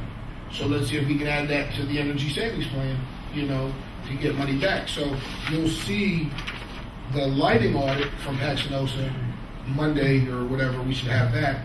And then if we decide to move forward, they will put all their people right in Paxinosa, do the audit, energy audit as fast as they can, and then, we can make a move on that in Paxinosa and get those things done and get them under the energy savings plan. So is it possible to break it out, like when they do the energy and Dewey does all the? Well, that's what I'm trying to figure out, because when I talked to Constellations about it last week, and they're here, and I said, there's some other work that needs to be done. Would you guys I don't know how it works, would you guys be able to work with Dewey? They do their piece and get done. When they get out, you guys can do theirs. They said, absolutely. But I know Josh doesn't really have comfortability with that, so that might not be an option, because I'm not going to ask Josh to do something in Dewey that they're not comfortable doing. Well, let me just say, tonight was the first time I heard that this was possibly going to happen in Paxinosa. I'm not prepared tonight to say, yeah, that sounds like a good idea, let's proceed. That's why I'm saying I'm not recommending it at this time. I also don't know, what's the baseline, how's the baseline going to be established if we're changing the building? What are we comparing future use to? We're comparing it to a building that was somewhat different than it is once the upgrades are complete. So I don't know how to verify or the M&V process. Well, what are we actually saving? How do we know? Because it's different than it was before. Well, I think these are all questions that I can't answer tonight. Absolutely, but I think if you're open to it, Dewey and Constellations can sit down and have that conversation. Because if I have in my opinion, if we have Constellations in 3 buildings doing energy upgrades and doing the lighting and doing this, doing that, and then we have another building over here almost getting the same work done, why do it separately? Why not put it in there? My opinion. I don't know. You might have an answer for me. So I'm thinking, can the 2 groups sit down and try to see if that can be worked out? That can be worked out if you're willing to potentially sacrifice other items such as reimbursement. Mike, what's your approximate reimbursement percentage? do you know, is Vary, like 20, about 22. 20%, so, Now, Ken, didn't we, I'm sorry, Ken. You know, if that's a Jeffrey- But didn't you just say from what you heard, there's probably not any reimbursement? Well, based on HVAC, ripping out carpet, stuff like that. But then more Josh talked about classroom, maybe regutting. You need, I mean, I'll give you my opinion, and I'm enjoying the meeting. I mean, you need an architect. I mean, you Okay, really well, do. even if, I mean, I'm, Yeah, I mean, I'm but, asking architect work. but if you're doing all this work in PACS, okay, about realigning things and changing the scope of what's inside PACS, forget about HVAC, forget about energy, you know, forget about all that. You need basically, I mean, because some of that could be PlanCon eligible. Well, the only way you're going to get PlanCon eligible is that an architect goes through.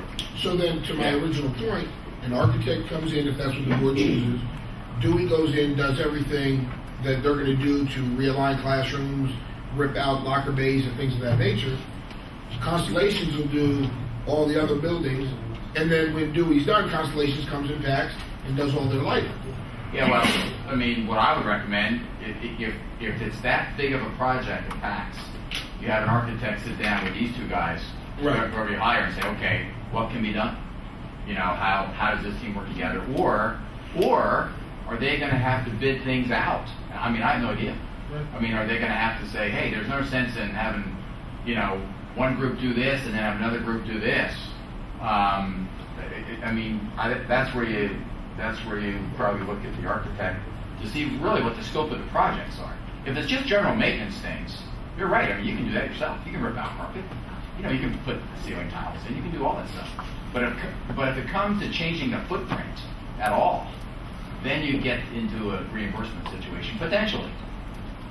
Now, Not but that necessarily, also another but question, potentially. not to you guys, but it's been told to me that Paxinosa isn't at capacity or anything. We're not worried about overcrowding or anything close to that, like we are at Chestnut, right?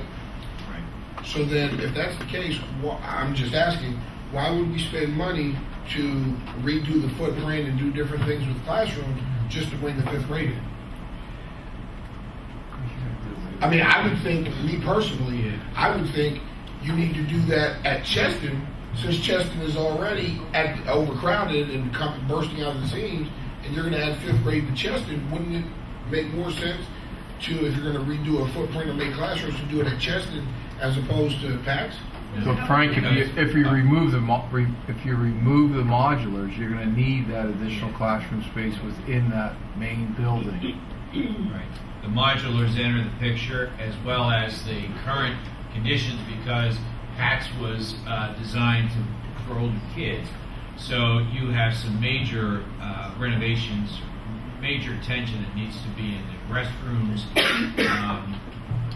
You have classroom spaces on the inner side of the building that are very small. We need to take a look at. They're just design features and facilities there that really need to be upgraded. Whereas Cheston was designed and always has been serving as an elementary.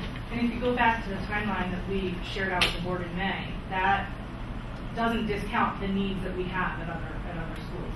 But right now, primarily at Paxinosa is where we have our focus because of the aging modulars, the fact that it is a high school turned into a junior high and now an elementary school. There's still the locker banks, there's unused space that we want to be able to convert into space so that we can eliminate then the aging modulars. But we also recognize the need to look at Cheston, to look at Palmer, and all the other potential. Let me ask you, what do we do with because what we've been hearing since I've been elected to 11 is with the Neston Heights and everything and the redistricting, Cheston can't fit anything. That's what I'm hearing. So now, how do we bring, and I don't know, how do we bring a fifth grade in to Cheston? When is that going to be? So that's part of what I'll talk about when we get to the realignment of grades. Because we won't just be pulling back the current configuration of Cheston back into Cheston. We would be proposing a potential shift in boundaries in order to properly accommodate all of the students in our 7 elementary schools across all of our open space. So we would be looking at maintaining. And they also say PACS that we just did, they're saying that's filled to the max already too. So then we have to look at redistricting. But we're, tax is still doing that. That's what we were being told. That's what I was told. I've heard that. I'm sure other board members know that as well. Facts are crazy. Facts is Pat. No, and that's something that, we've March, looked at all the buildings in the end, and we've looked at, the current classroom usage, and we know how many classrooms we will need in order to bring fifth grade back, and then we can shift the boundaries accordingly, so that because we do have excess space in some of our elementary schools, and then we're running out of excess space in some of our elementary schools. So as we bring fifth grade back, it would be just that shift in order to. So let me ask, does it make sense to the administration or the board to drop 13 million all in PACs, or to use some of that money at Cheston or here or there to accommodate? I think what we're looking at is bidding out this project at PACS and then going through and determining what needs to be done in order to accommodate the move. But I don't want to tie those two together, because the move is not contingent upon the renovation. The renovation is being discussed because that's the money that we borrowed that money for that Exodus project. So, and we've recognized Well, we learned that need. we heard that we didn't. Right. Well, we borrowed with the intention, I should Well, say. we borrowed it, and then the board decided, hey, we want to put it to PACs. And so the intention was, and then that was always in the plans from an administrative standpoint in order to renovate Paxenosa. We have the space to bring students back because we have excess space in other elementary schools. So one doesn't go with the other, but in order to do this and use the money and turn it into an elementary school and do it right, I don't know how much it will cost. Well, that's where we get into the design phase. Right. We look at the major projects, and then others will be alternates leading up to that 13. It might not be 13. So then here's my final question. Do we take Paxenosa off the ESCO list and just stay with what we're doing, even though a lot of the stuff in Paxenosa are going to be what Constellations is doing, would be doing at other buildings? Do we take that off and not look at that savings on that and just have an architect and Dewey just handle that building and not look at the savings? Or do we try to piggyback it all together? It is a tough one to answer that, but that certainly would be an option for us to explore, and not having PACS as part of the ESCO project. That would avoid the conflict. That would also help everyone to, I think, decide what path it is we're going to follow in both of those projects. Can I ask, to that answer, you're doing upgraded boiler system, HVAC, lighting, new technology. Are we going to realize similar savings by doing it ourselves as well? Yes. Oh, you're absolutely going to realize savings, but it's not guaranteed. No, nobody's saying that. What I'm saying. And the only negative about it is you float the bond for Constellations to do the other schools. You take the 11 out to do that. Now you still have Cheston and Palmer with no money left, so now you got to float another bond to do that? And Frank, that's what I was saying earlier when I asked that question. That's why I asked the question of how would we wrap all that together? Because let's say it was another 10, 12, 14 million dollars that we needed for those two schools, and that's why a couple of weeks ago when I was talking about it, I was saying, seeing this whole picture of what the total value may be, based on. Remember we were presented a picture a couple of years ago. And it would be nice, I think everybody has to see them instead of piecemealing this discussion. It should be one big discussion to say, okay, we know we have to do work here, we know we have to do work here, we know we have to do work here, and what is it going to cost us because what we have to borrow and how do we structure that and everything. And that's why I was asking Ken the question I did tonight, because I could see that we're going to have to borrow for all those buildings as well. But I think if we have to go back and borrow, then it shouldn't be for Cheston and Palmer. It should be Cheston, Palmer, the pool, the state. You're going to have to do it all. We can't just keep. But let's get back to what Elizabeth just said. These aren't contingent upon each other. The fifth grade move is a fifth grade move. This is in response to, I believe it was you who said that we have this money. We talked about doing this stuff with PACS. So if we're going to do this, let's do it in conjunction with the move. Since we have the money and it's designated for PACS, so we're coming to you. If you want to move forward with what we talked about a couple weeks ago, this is what we're presenting, this is what we need to do. If we want to put that on the back burner and do the whole improvement plan, I certainly would. I mean, I just think about it because we heard that Palmer needs some work, Chested, you know, and We so, always do that. so, absolutely. So, and that's why I proposed to float the bond for that, split the 11 million up. If we can't do that, then we gotta look to float a bond for everything. But dragging feet and doing piece here, waiting on the 4 years and doing here is ridiculous. That's why the districts are waiting 7 years and holding $11 million, 7 years to do Paxinosa, and potentially we're going to do the same thing again. We're going to drag feet on Chester and this or that. So if we're going to do the energy plan, you want to keep that separate, fine, keep that separate. If you want to do Pax, then look at Pax, Cheston, the stadium, the pool, all these things that are dilapidated, falling apart, float that bond and do a 5-year program or do a thing. Let's not piece things. If you recall, we suggested put it all together. As I said, this was a response to getting tax back on the books. Well, absolutely, because when it was mentioned, let's put it all together, and then it was dropped back on the back burner, not to be seen again. So what I'm saying is, let's do something different this time, and let's actually start moving on things. You know, let's not sit and wait. Let's move on. Let's make a decision to move. Because now what I'm hearing is we have the ESCO over here, we have Paxinosa over here.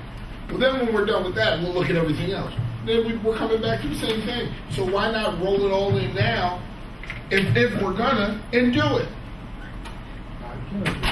Frank, you're at the same point. That's where I was 2 weeks ago when I was saying about DOE overseeing projects, architects doing things, and laying out all the. So then I think what we need to do now is take Constellations, set it to the side. Constellations is just what you guys ought to do.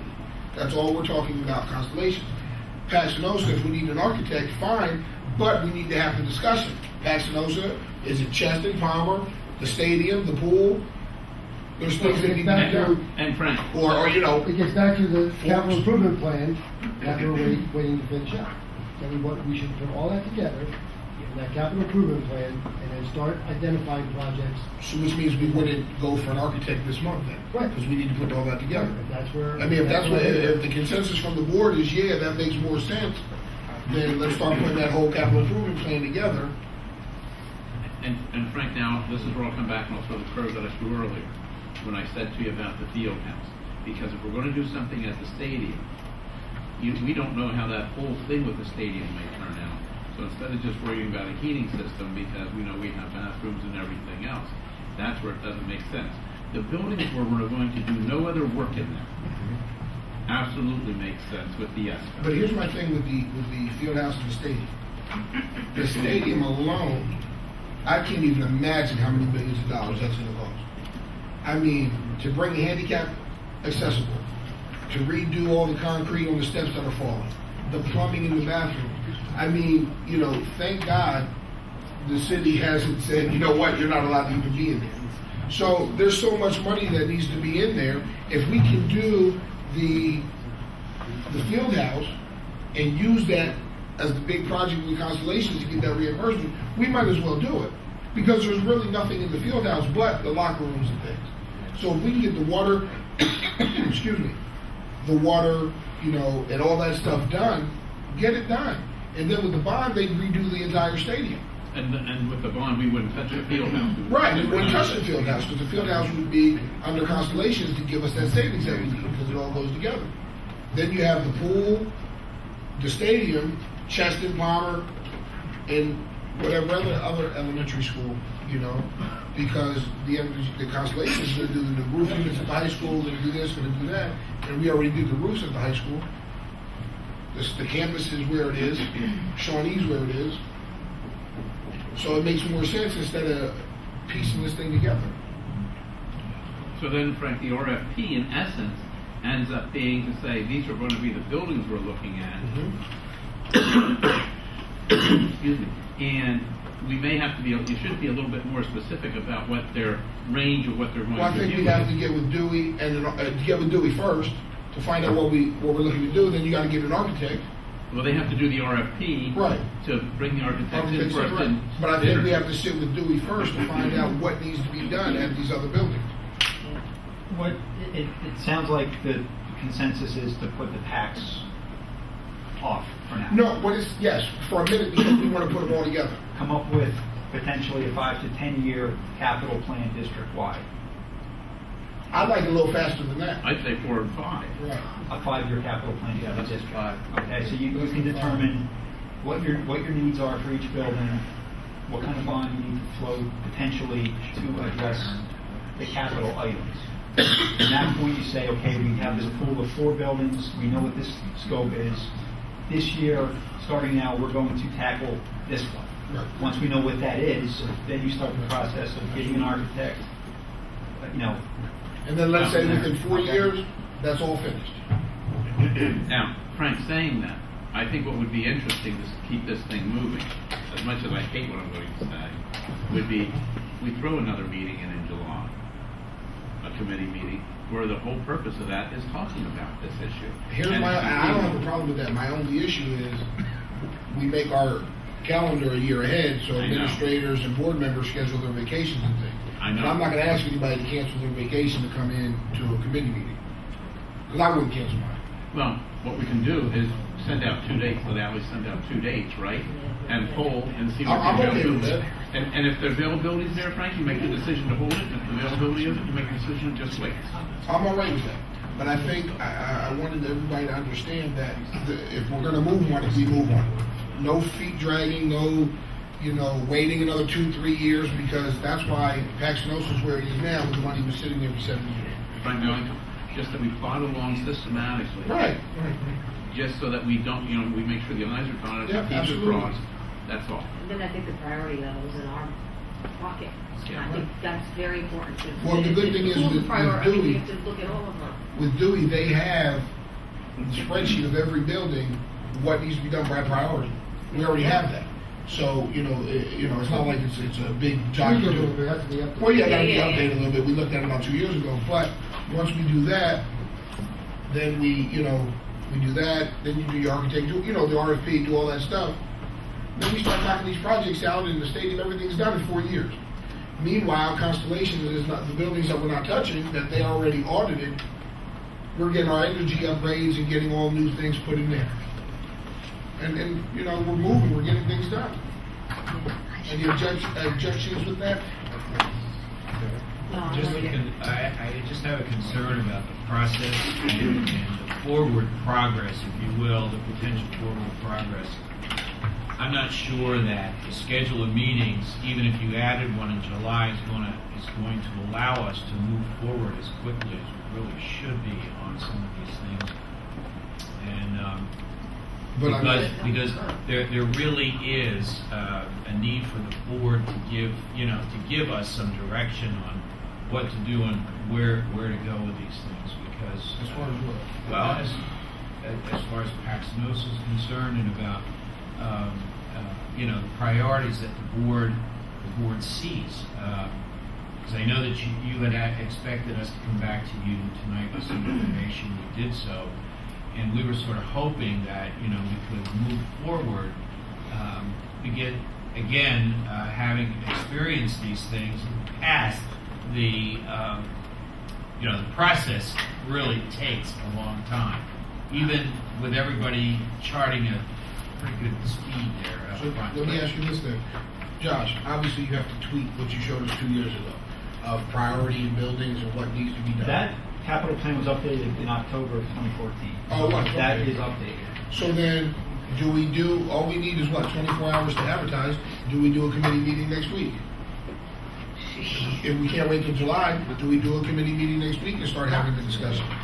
And John, I think that the importance of that is most of the people sitting around this table may not have seen those plans before. They don't know about them. They haven't discussed the priority.